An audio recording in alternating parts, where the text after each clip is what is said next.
ಓಂ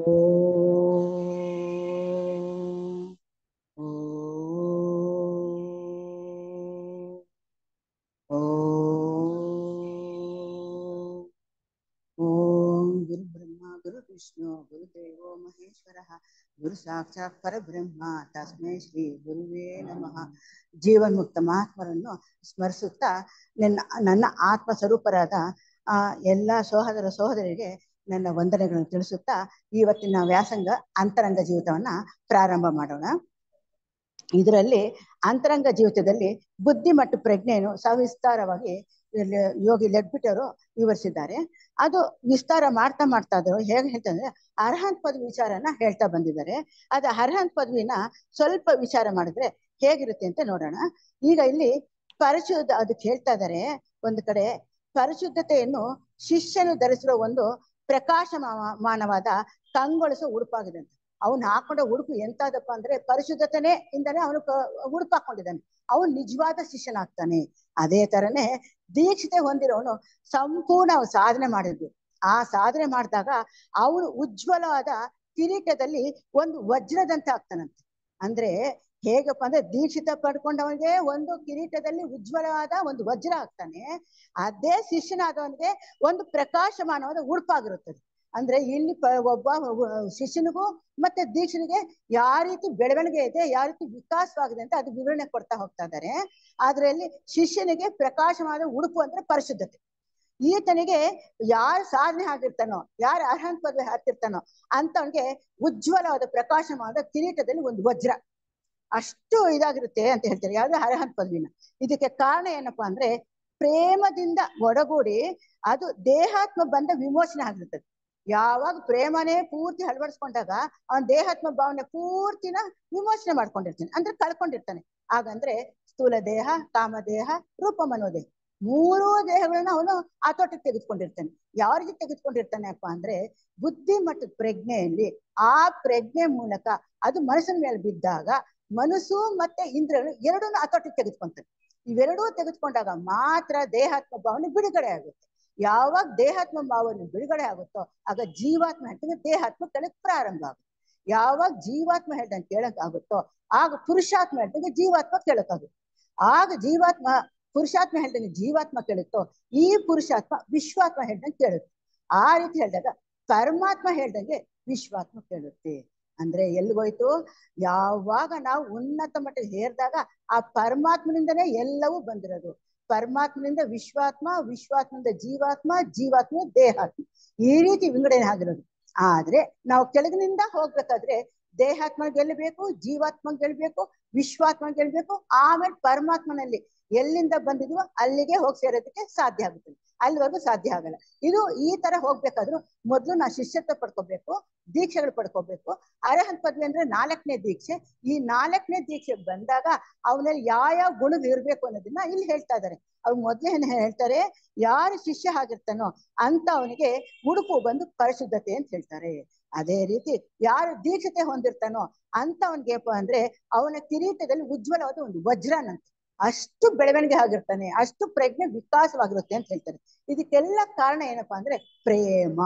ಯಾವಾಗ ಪ್ರೇಮನ ಅವನು ಅಳವಡಿಸ್ಕೊಂತ ಬರ್ತಾನೋ ಆಗ ಅವನಲ್ಲಿ ಉನ್ನತ ಮಟ್ಟಕ್ಕೆ ಸೇರೋದಕ್ಕೆ ಸಾಧ್ಯ ಆಗುತ್ತದೆ. ಅದ್ರ ಜೊತೆಗೆ ಅವ್ರು ಹೇಳ್ತಾರೆ, ಯಾವಾಗ ಪರಿಶುದ್ಧತೆ ಮತ್ತು ಪ್ರೇಮ ಇವೆರಡು ನಿತ್ಯ ಶಾಂತಿ, ಈ ಯಾವಾಗ ಶಾಂತಿ ಕೊಡ್ತಾ ಹೋಗುತ್ತೋ ಆಗ ಅನಿರ್ವಚನೀಯವಾದ ಆನಂದ ಕಡೆಗೆ ನಾವು ಹೋಗೋದಕ್ಕೆ ಸಾಧ್ಯ ಆಗುತ್ತದೆ. ಯಾವಾಗ ಆನಂದ ಕಡೆ ಕರ್ಕೊಂಡು ಹೋಗ್ತದೋ ಆಗ ಹೇಳ್ತಾರೆ ಆಧ್ಯಾತ್ಮಕ್ಕೆ ಬಾಗಿಲಂತ ಇದು. ಯಾವುದು? ಪರಿಶುದ್ಧತೆ ಮತ್ತು ಪ್ರೇಮ ಇವೆರಡೂ ಕೂಡ ಹೆಬ್ಬಾಗಿಲಿಗೆ, ಅಂದ್ರೆ ಆಧ್ಯಾತ್ಮ ಹೆಬ್ಬಾಗಿಲು ಅಂತ ನಾವು ಅನ್ಕೊಂಡ್ರೆ ಅದಕ್ಕೆ ಜೋಡಿ ಕಂಬಗಳಂತೆ ಪರಿಶುದ್ಧತೆ ಮತ್ತು ಪ್ರೇಮ. ಇದು ನಿತ್ಯ ಶಾಂತಿ. ಇದನ್ನ ಅಳವಡಿಸೋಕೆ ನಾವು ಸತತ ಪ್ರಯತ್ನ ಪಡ್ಬೇಕು ಅಂತಾರೆ ಯಾರು? ಯೋಗಿ ಲೆಡ್ಬಿಟ್ಟರು. ಇದನ್ನೇ ಅವ್ರು ಹೇಳ್ತಾ ಇರೋದು. ಅರ್ಹಂತ ಪದವಿ ಬರ್ಬೇಕಾದ್ರೆ ನಮ್ ಅಂತರಂಗ ಜೀವಿತದಲ್ಲಿ ಯಾವ ರೀತಿ ನಾವು ಅಳವಡಿಸ್ಕೋಬೇಕು, ಏನ್ ಮಾಡ್ಬೇಕು ಅಂತ ವಿಚಾರನ ಹೇಳ್ತಾ ಬಂದಿದ್ದಾರೆ. ಅದನ್ನ ತಗೊಳ್ಳೋಣ. ಈಗ ಬುದ್ಧಿ ಮಟ್ಟದ ಪ್ರಜ್ಞೆಯು ಕರಗತವಾಗಿರುತ್ತದೆ ಯಾರಿಗೆ? ಅರ್ಹಂತ ಪದವಿ ಪಡ್ಕೊಂಡವನಿಗೆ. ಆತನು ಕಾರಣ ದೇಹ ಅಂದ್ರೆ ವಿಜ್ಞಾನಮಯ ಕೋಶವನ್ನು ಬಿಟ್ಟು ಆನಂದಮಯ ಶರೀರದಲ್ಲಿಯೇ ಪ್ರಜ್ಞಾವತಾಗಿ ವ್ಯವಹರಿಸುತ್ತಾ ಇರುತ್ತಾನೆ.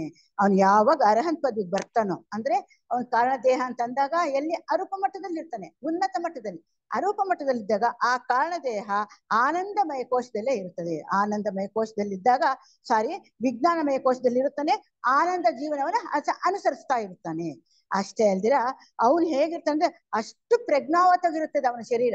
ಯಾವಾಗಲೂ ಉನ್ನತ ಮಟ್ಟದಲ್ಲಿ ಇರುತ್ತೋ ಅವನ ಪ್ರಜ್ಞೆಯನ್ನು ವಿಸ್ತಾರವಾಗ್ತಾ ಹೋಗ್ತಾನೆ ಅಂತ, ಅಥವಾ ಬೆಳವಣಿಗೆ ಆಗ್ತಾ ಹೋಗ್ತದೆ. ಅಂತಹವನು ಕೆಳಗಿನ ಮಟ್ಟಕ್ಕೆ ಹಿಡಿದು ಕಾರಣ ದೇಹವನ್ನು ರೂಪಿಸಿಕೊಳ್ಳಬೇಕಾದ ಅಗತ್ಯವೇ ಇರುವುದಿಲ್ಲ. ಅವನಿಗೆ ಅಗತ್ಯನೂ ಇಲ್ಲ. ಕೆಳಗಿನ ಮಟ್ಟಕ್ಕೆ ಬಂದು ನೋಡ್ಬೇಕು ಮಾಡ್ಬೇಕು ಅಂತಿಲ್ಲ. ಅವನ ಅರ್ಹಂತ ಪದವಿಲೇ ಇರ್ತಾನೆ. ಆದುದರಿಂದ ಅಂತಹವನು ಪರಮಹಂಸನು ಅಂತ ಹೇಳ್ತೇವೆ. ಅರ್ಹಂತ ಪದವಿ ಅಂತ ಹೇಳ್ಬೋದು, ಪರಮಹಂಸ ಅಂತ ಕೂಡ ಹೇಳ್ಬೋದು. ಜೀವನ್ಮುಕ್ತಿ ಅಂತಸ್ತನ್ನು ಮುಟ್ಟಬೇಕಾದರೆ ಮತ್ತೆ 7 ಜನ್ಮಗಳು ಬೇಕಾಗುತ್ತದೆ. ಇಲ್ಲಿ ನೋಡಿ ಅಂತ ಹೇಳ್ತಾ ಇದಾರೆ ಇಲ್ಲಿ. ಅಂದ್ರೆ ಮೊದಲನೇ ದೀಕ್ಷೆಯಿಂದ ಆತನು ಪರಮಹಂಸ ಪದವಿಗೆ ಬರ್ಬೇಕಾದ್ರೆ 7 ಜನ್ಮಗಳು ಬೇಕು. ಅದೇ ರೀತಿ ಪರಮಹಂಸನಿಂದ ಮತ್ತೆ ಜೀವನ್ಮುಕ್ತಿ ಆಗೋದಕ್ಕೆ 7 ಜನ್ಮಗಳು ಬೇಕು. ಅಂದ್ರೆ ಅಲ್ಲಿ 14 ಜನ್ಮಗಳು ಬೇಕು.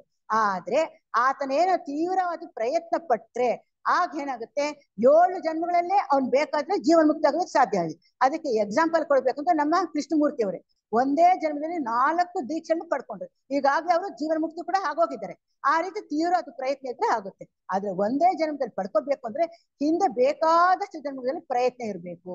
ತೀವ್ರವಾದ ಪ್ರಯತ್ನ ಇದ್ರೆ ಅದು ಪಡ್ಕೊಳ್ಳೋಕೆ ಸಾಧ್ಯ ಆಗುತ್ತದೆ. ಮತ್ತೆ ಇದನ್ನೆಲ್ಲ ಪರ್ಯಾಲೋಚಿಸಿದರೆ ಅಂತ ಜನ್ಮಗಳು ಸ್ಥೂಲ ಲೋಕದಲ್ಲಿ ಸಂಭವಿಸದೆ ಇರಲು ಸಾಧ್ಯ. ಅಂದ್ರೆ ಯಾವಾಗ 7 ಜನ್ಮಗಳಾದ್ಮೇಲೆ ಪರಮಹಂಸ ಪಡ್ಕೊಂಡಿರ್ತಾನೋ ಅವನು ಕೆಳಗಿನ ಮಟ್ಟದ ಸ್ಥೂಲ ಲೆಕ್ಕ ಬರ್ಬೇಕು ಅಂತನೇದೇ ಇಲ್ಲ. ಅವನು ಜೀವನ್ಮುಕ್ತಿ ಪದವಿ ಬೇಕಾದ್ರೆ ಮೇಲಿನ ಮಟ್ಟದಲ್ಲಿ ಉನ್ನತ ಲೋಕದಲ್ಲಿ ಸೂಕ್ಷ್ಮ ಶರೀರದಲ್ಲಿ ಸೂಕ್ಷ್ಮ ಲೋಕದಲ್ಲೇ ಅವ್ನು ಜೀವನ್ಮುಕ್ತಿ ಪಡ್ಕೋಬಹುದು. ಆದ್ರೆ ಅವನು ಯಾತಕ್ಕೋಸ್ಕರ ಭೂಲೋಕಕ್ಕೆ ಬರ್ತಾನೆ ಅಂತಂದ್ರೆ ಅವನು ಸೇವಾ ಕಾರ್ಯ ಮಾಡೋದಕ್ಕೋಸ್ಕರ ಬರ್ತಾನೆ. ಉದ್ದೇಶ ಏನು? ಲೋಕ ಕಲ್ಯಾಣ ಸೇವೆ ಮಾಡೋದೇ ಉದ್ದೇಶ. ಅದಕ್ಕೆ ಮುಂಚೆ ಗುರಿ ಏನು? ಮಾನವತೀತನಾಗ್ಬೇಕು. ಆದ್ರೆ ಅವನ ಉದ್ದೇಶ ಲೋಕ ಕಲ್ಯಾಣಕ್ಕೆ ನಿಸ್ವಾರ್ಥ ಸೇವೆ ಮಾಡ್ಬೇಕಾಗುತ್ತೆ. ಈ ರೀತಿ ಸೇವೆ ಮಾಡ್ಬೇಕು ಅಂತಂದ್ರೆ ಅವನು ಸೇವಾ ಕಾರ್ಯ ಇರುವುದರಿಂದ ಅಂತಹವನು ಆತ್ಮ ಸಂತೋಷದಿಂದ ಸ್ಥೂಲ ಲೋಕದಲ್ಲಿ ಜನ್ಮಗಳನ್ನು ಎತ್ತುತ್ತಾನೆ. ಅವನು ಏನ್ ಮಾಡ್ತಾ ಇದ್ದಾನೆ? ಸ್ಥೂಲ ಲೋಕದಲ್ಲಿ ಜನ್ಮಗಳನ್ನ ಎತ್ತಬೇಕು ಅಂದ್ರೆ ಅವನು ಆತ್ಮ ಸಂತೋಷದಿಂದ ಮಾಡ್ತಾ ಇದ್ದಾನೆ. ಈ ಆತ್ಮ ಸಂತೋಷದಿಂದ ಮಾಡ್ಬೇಕಾದ್ರೆ ಅವ್ರ ಅವತಾರ ಪುರುಷರಾಗಿರ್ಬೋದು ಅಥವಾ ಕಾರಣ ಜನ್ಮರಾಗಿರ್ಬೋದು.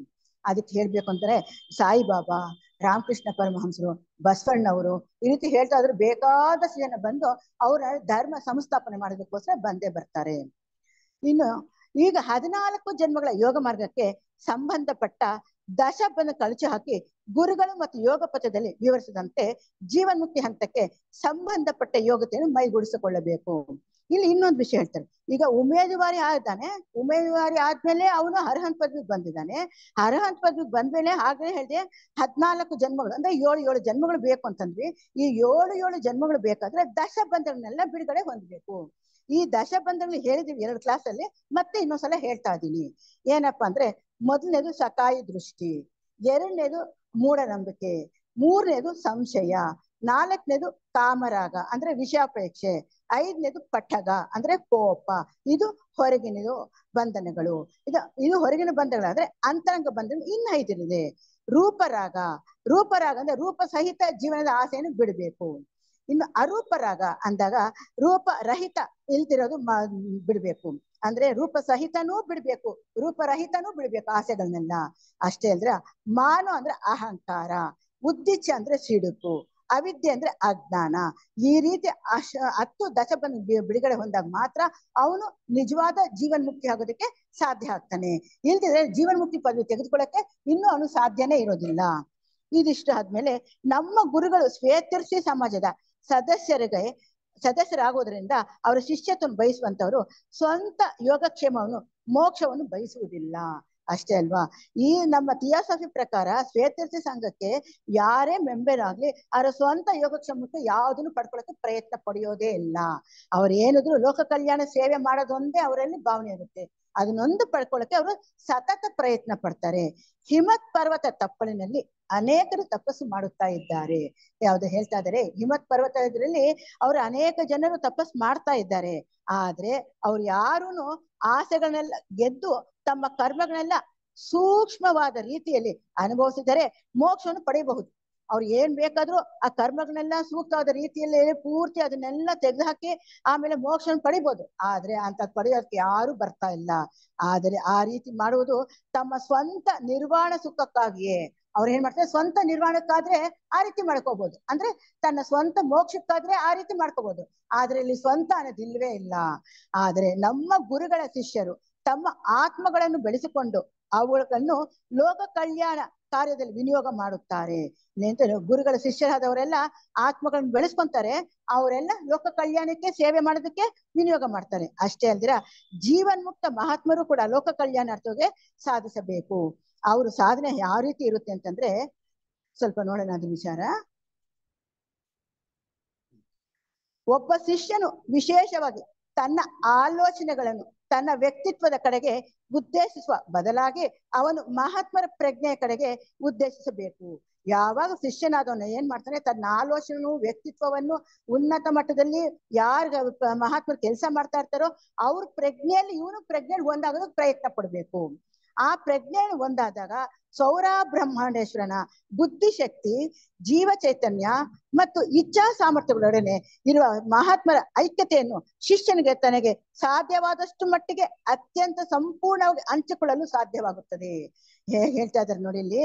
ಯಾವಾಗ ಅವನ ಪ್ರಜ್ಞೆ ಮಹಾತ್ಮರಲ್ಲಿ ಒಂದಾದಾಗ ಅಷ್ಟು ಮಾತ್ರ ಅಲ್ದಿರ ಸೌರ ಬ್ರಹ್ಮಾಂಡೇಶ್ವರನ ಬುದ್ಧಿಶಕ್ತಿ, ಜೀವ ಚೈತನ್ಯ, ಇಚ್ಛೆ ಸಾಮರ್ಥ್ಯಗಳನ್ನೆಲ್ಲ ಬರ್ಕೊಂಡು ಅದು ಮಹಾತ್ಮರ ಐಕ್ಯತೆಯಾಗಿ ಬಾಳ್ಬೇಕು. ಯಾವ ಶಿಷ್ಯನಾದವನು ಈ ರೀತಿ ಬಾಳ್ದಾಗ ಅವನು ಅತ್ಯಂತ ಸಂಪೂರ್ಣವಾಗಿ ಹಂಚಿಕೊಳ್ಳಲು ಸಾಧ್ಯವಾಗುತ್ತದೆ. ಆ ಮಟ್ಟಕ್ಕೆ ಅವನು ಬೆಳವಣಿಗೆ ಆದ್ರೆ ಮಾತ್ರ ಅವನು ಅಷ್ಟು ಬೆಳವಣಿಗೆ ಪಡ್ಕೊಳ್ಳೋಕೆ ಸಾಧ್ಯವಾಗುತ್ತದೆ. ಅಷ್ಟೇ ಅಲ್ದಿರ ಅದರಿಂದ ಅವನು ಹೆಚ್ಚಾಗಿ ಅತ್ಯಂತ ಮಹಾಮಹಿಮ ದೈವತ್ವದ ಏಕಮೇವ ಪ್ರಜ್ಞೆಯ ಬಗ್ಗೆ ಧ್ಯಾನ ಮಾಡಬೇಕು. ಇದನ್ನ ಪಡ್ಕೋಬೇಕು ಅಂದ್ರೆ ಏಕಮೇವ ಅಂತಂದ್ರೆ ಏಕತ್ವದ ಮೇಲೆ ಅವನು ಧ್ಯಾನ ಮಾಡ್ಬೇಕು. ಎಷ್ಟು ಧ್ಯಾನ ಮಾಡ್ತಾ ಹೋಗ್ತಾನೋ ಅಷ್ಟಷ್ಟು ನಿರ್ದಿಷ್ಟವಾದ ಜೀವನ್ ಮುಕ್ತರ ಬಗ್ಗೆ ಅಲ್ಲ, ಶಿಷ್ಯನ ಬಗ್ಗೆನೂ ಅಲ್ಲ, ಮಹಾತ್ಮರು ಪ್ರೇಮ ಹಾಗೂ ಭಕ್ತಿಯಿಂದ ಸಮೀಪಿಸಬಹುದು. ಶಿಷ್ಯನು ತನ್ನ ಮಹಾತ್ಮರ ಪ್ರೇಮ ಹಾಗೂ ಭಕ್ತಿಯಿಂದ ಸಮೀಪಿಸಬಹುದು. ಜೀವನ್ ಮುಕ್ತರ ಕಡೆನೂ ಅವನು ಧ್ಯಾನ ಮಾಡೋಂಗಿಲ್ಲ. ಆದ್ರೆ ಅವ್ನು ಮೊದ್ಲೇ ಹೇಳಿದಾರಲ್ವಾ, ಅತ್ಯಂತ ಉನ್ನತ ಮಟ್ಟದಾದ ದೈವೀ ಶಕ್ತಿಗೆ ಅಥವಾ ದೈವತ್ವಕ್ಕೆ ಅವನು ಏಕಮೇವ ಪ್ರಜ್ಞೆಯಲ್ಲಿ ಧ್ಯಾನ ಮಾಡ್ಬೇಕು. ಈ ರೀತಿ ಶಿಷ್ಯ ಮಾಡ್ತಾ ಮಾಡ್ತಾ ಬಂದ್ರೆ ಅವನು ಪ್ರೇಮ ಹಾಗೂ ಭಕ್ತಿಯಿಂದ ಸಮೀಪಿಸಬಹುದು. ಎರಡೇ ಕಾರಣ, ಒಂದು ಪ್ರೇಮ ಒಂದು ಭಕ್ತಿಯಿಂದ ಮಾತ್ರ ಅಲ್ಲಿ ಸಮೀಪಿಸಬಹುದು.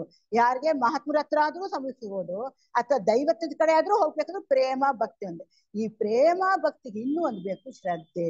ಈ ಶ್ರದ್ಧೆ ಜೊತೆಗೆ ನಂಬಿಕೆ ಬೇಕು. ಇಷ್ಟೂ ಗುಣ ನಾವು ಬೆಳೆಸ್ಕೊಂಡಾಗ ಮಾತ್ರ ಅವನು ಉನ್ನತ ಮಟ್ಟ ಹೇರೋದಕ್ಕೆ ಸಾಧ್ಯವಾಗುತ್ತದೆ. ಅಷ್ಟೇ ಅಲ್ದಿರ ಆ ಶಿಷ್ಯನು ಯಾವ ರೀತಿಯಲ್ಲಿ ತನ್ನ ಪ್ರಜ್ಞಾವನ್ನು ಹೇರಿಸುತ್ತಾನೆ ಅಂದರೆ, ದೇಹಾತ್ಮ ಭಾವನೆಯಿಂದ ಜೀವಾತ್ಮ ಭಾವನೆಗೆ ಬರ್ತಾನೆ.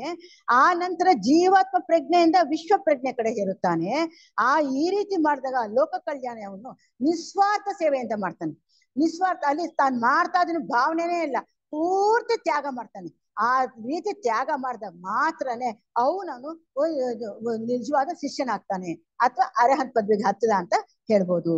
ದೇಹಾತ್ಮ ಭಾವನೆ ಬಿಟ್ಟು ಜೀವಾತ್ಮಕ್ಕೆ ಏರ್ಬೇಕು, ಜೀವಾತ್ಮ ಪ್ರಜ್ಞೆಯಿಂದ ವಿಶ್ವ ಪ್ರಜ್ಞೆಗೆ ಏರ್ಬೇಕು. ಇವೆಲ್ಲ ಆಗ್ಬೇಕಾದ್ರು ನಿಸ್ವಾರ್ಥದ ಲೋಕ ಕಲ್ಯಾಣ ಸೇವೆ ಮಾಡಿದಾಗ ಮಾತ್ರ ಅದು ಪಡ್ಕೊಳ್ಳೋಕೆ ಸಾಧ್ಯ ಆಗುತ್ತದೆ ಅಂತ ಹೇಳ್ತಾ ಇದ್ದಾರೆ. ಮತ್ತು ಇನ್ನು ಅದ್ರ ಕಡೆ ಹೇಳ್ತಾರೆ, ಶಂಕರಾಚಾರ್ಯರು ಒಂದು ಮಾತು ಹೇಳ್ತಾರೆ. ಏನಪ್ಪಾ ಅಂದ್ರೆ, ಈ ಭಯಂಕರವಾದ ಸಂಸಾರ ಸಾಗರವನ್ನು ದಾಟಿ ತಮ್ಮವರು ಇತರರು ಎಂಬ ಭೇದ ಬುದ್ಧಿಯಲ್ಲಿದೆ ಆ ಸದ್ ಉದ್ದೇಶಕ್ಕೆ ಶ್ರಮಿಸುತ್ತಿರುವಂತವರಿಗೆ ಯಾವ ಫಲಾಪೇಕ್ಷೆಯೂ ಇಲ್ಲದೆ ಸಹಾಯ ಮಾಡಬೇಕೆಂಬ ಏಕೈಕ ಉದ್ದೇಶದಿಂದ ಬಾಳುತ್ತಿರುವ ಶಾಂತರು ಮಹಾತ್ಮರಾದ ಜೀವನ್ಮುಕ್ತರು ಈಗಲೂ ಇದ್ದಾರೆ. ನೋಡಿ, ಈಗ ಇಲ್ಲಿ ನಿಸ್ವಾರ್ಥ ಸೇವೆ ಮಾಡಕ್ಕೆ ಆ ಶಿಷ್ಯ ಅಥವಾ ಸಾಧಕನ ಪ್ರಯತ್ನ ಪಟ್ಟ, ಆದ್ರೆ ಜೀವನ್ಮುಕ್ತಿ ಪಡ್ಕೊಂಡವರು ಅವ್ರು ಕೂಡ ಏನ್ ಮಾಡ್ತಾ ಇದ್ದಾರೆ, ಫಲಾಪೇಕ್ಷೆ ಇಲ್ದಿರ ಕೆಲಸ ಮಾಡ್ತಾ ಇದ್ದಾರೆ. ಅದೇ ಸ್ವಾರ್ಥ ತ್ಯಾಗ ಅಂದಿದ್ರು. ಆ ಫಲಾಪೇಕ್ಷೆ ಇಲ್ದಿರ ಈಗ್ಲೂ ಮಾಡ್ತಾ ಇದ್ದಾರೆ. ನಮ್ಮ ಯಾರು ಮಹಾತ್ಮರು, ಜೀವನ್ಮುಕ್ತರು, ಸಿದ್ಧ ಪುರುಷರು ಈಗ್ಲೂ ಸಹ ಮಾಡ್ತಾನೆ ಇದ್ದಾರೆ ಅಂತ ಶಂಕರಾಚಾರ್ಯರು ಹೇಳ್ತಾ ಇದ್ದಾರೆ. ಅಷ್ಟೇ ಅಲ್ದಿರ ಇನ್ನು ಹೇಳ್ತಾರೆ, ಈ ಅಂತಹ ಮಹಾತ್ಮರ ನೆರವು ಥಿಯಾಸಫಿ ಸಮಾಜದ ಮೂಲಕ ಪಡೆಯಬಹುದು ಎಂಬ ಅಂಶವನ್ನು ಈಚೆಗೆ ಖಚಿತವಾಗಿ ತಿಳಿದು ಬಂದಿದೆ. ದಿವ್ಯ ದೃಷ್ಟಿಯಿಂದ ನೋಡಿ ಇದನ್ನು ಹೇಳ್ತಾರ ಮಾತು. ಈಚೆಗೆ ಈ ಥಿಯಾಸಫಿ ಸಮಾಜದಿಂದ ಅದನ್ನ ಪಡೆಯೋದಕ್ಕೆ ಸಾಧ್ಯ ಇದೆ ಅಂತ ಹೇಳ್ತಾರೆ. ಯಾರು ಶಂಕರಾಚಾರ್ಯರು ಹೇಳಿದ್ರಲ್ವಾ, ಜೀವನ್ ಮುಕ್ತಿ ಪದವಿ ಪಡ್ಕೋಬೇಕಾದ್ರೆ ಫಲಾಪೇಕ್ಷೆ ಇಲ್ದಿರ ಪಡ್ಕೋಬಹುದು ಅಂತಂದ್ರಲ್ಲ, ಇದನ್ನ ಸ್ವಾರ್ಥ ತ್ಯಾಗ ಒಂದ್ ಕಡೆ, ಫಲಾಪೇಕ್ಷೆ ಒಂದೇ, ಇವೆರಡೂ ಪಡ್ಕೋಬೇಕಾದ್ರೆ ಥಿಯಾಸಫಿ ವ್ಯಾಸಂಗದಿಂದ ಮಾತ್ರ ಸಾಧ್ಯ ಅಂತ ಈಗ ತಿಳಿದು ಬಂದಿದೆ ಅಂತ ಹೇಳ್ತಾ ಇದ್ದಾರೆ. ಏಕೆಂದರೆ ಅಂತವರು ಈಶ್ವರನ ಸಂಕಲ್ಪ ಅನುಸಾರವಾಗಿ ಏರ್ಪಾಡಾಗಿರುವ ಸಂಸರಣ ಯೋಜನೆಯ ಮಹತ್ವವನ್ನು ಅರಿತುಕೊಂಡು ಮಾನವ ವರ್ಗದ ಆಧ್ಯಾತ್ಮಿಕ ಏಳಿಗೆಗಾಗಿಯೇ ಶ್ರಮಿಸುತ್ತಾರೆ. ಅವ್ರು ಮಾಡ್ತಾ ಇದ್ರು ಈಶ್ವರ ಸಂಕಲ್ಪ ಅಂದ್ರೆ ಮಾನವತೀತನಾಗ್ಬೇಕು. ಯಾವಾಗ ಮಾನವತೀತನ ಆಗ್ಬೇಕಂದ್ರೆ ಆ ಸಂಸರಣೆ ಯೋಜನೆ ಏನು ಅಂತ ಅವನ ತಿಳ್ಕೊಂಡಾಗ ಆ ರೀತಿ ನಡಿಬೇಕಾದ್ರೆ ಆಧ್ಯಾತ್ಮಿಕ ಏಳಿಗೆಗಾಗಿ ತನ್ನ ಜೀವನನು ಮುಡುಪಾಗಿಟ್ಟಿರ್ತಾನೆ. ಇಷ್ಟಲ್ದಿರ ಇನ್ನೊಂದು ಹೇಳ್ತಾರೆ ಇಲ್ಲಿ, ಈ ಮಾರ್ಗದಲ್ಲಿ ಬರ್ಬೇಕಾದ್ರೆ ದುಃಖ ಅಂತಾರೆ. ಖಂಡಿತವಾಗಿ ಈ ಮಾರ್ಗ ಯಾವಾಗ್ಲೂ ದುಃಖ ಅಲ್ಲ. ಅದ್ರ ವಿವರಣೆ ಹೇಳ್ತಾರೆ ನೋಡಿ. ಈ ಮಾರ್ಗವನ್ನು ದುಃಖದ ಮಾರ್ಗವೆಂದು ಕರೆಯುವ ವಾಡಿಕೆ ಉಂಟು. ಏಕೆಂದರೆ ಇದನ್ನು ಅವಲಂಬಿಸುವಂತವರಿಗೆ ಸ್ವಾರ್ಥ ತ್ಯಾಗದ ಅವಶ್ಯಕತೆ ಇರುತ್ತದೆ. ಯಾವಾಗ ಸ್ವಾರ್ಥ ತ್ಯಾಗ ಮಾಡ್ತೀವಿ ಅಂದ್ರೆ ಅಲ್ಲಿ ದುಃಖ ಅಂತ ಬಂತು. ಇಲ್ಲಿ ಸ್ವಾರ್ಥ ತ್ಯಾಗ ಅಂದ್ರೆ ಸ್ವಾರ್ಥ ಅಂದ್ರೆ ಏನಪ್ಪಾ, ನಾನು ನನ್ನದು ನನ್ನಿಂದ ಅಂತ ಹೇಳ್ತೀವಿ. ಈ ನಾನು ನನ್ನದು ನನ್ನಿಂದ ಅಂತ ತ್ಯಾಗ ಮಾಡೋದೇ ದೊಡ್ಡ ಕಷ್ಟ. ಬೇರೆದೆಲ್ಲ ತ್ಯಾಗ ಮಾಡ್ಬೋದು, ನಾನು ನನ್ನದು ನನ್ನಿಂದ ತುಂಬಾ ಕಷ್ಟ. ಇಂಥ ಸ್ವಾರ್ಥ ತ್ಯಾಗ ಮಾಡ್ಬಿಟ್ರೆ ನನ್ನಲ್ಲಿ ಇನ್ನೇನು ಇಲ್ಲ. ಅದರಿಂದ ನಾನು ಇದು ತ್ಯಾಗ ಮಾಡಕ್ಕಾಗಲ್ಲ. ಯಾಕಂದ್ರೆ ನಮ್ಮ ಮನಸ್ಸಿನ ವ್ಯವಹಾರದಲ್ಲೇ ಜೀವನ ನಡೆಸೋದು.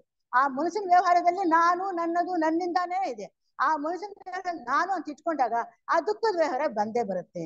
ಯಾವಾಗ ಮನುಷ್ಯನ ಜೊತೆ ನಾನು ವ್ಯವಹಾರ ಮಾಡ್ತಾ ಇದ್ದಾಗ ಯಾವುದು ಕೆಳಗಿನ ಮಟ್ಟದ ಮನಸ್ಸು, ಆ ಕೆಳಗಿನ ಮಟ್ಟದ ಮನಸ್ಸಿನಲ್ಲಿ ನಾನು ವ್ಯವಹಾರ ಮಾಡ್ತಾ ಇದ್ರೆ ದುಃಖವೇ ಇರ್ತದೆ. ಅದು ಬಿಟ್ಟು ಉನ್ನತ ಮಟ್ಟ ಹೇರಿದಾಗ ದುಃಖ ಅನ್ನೋದು ಇರೋದಿಲ್ಲ.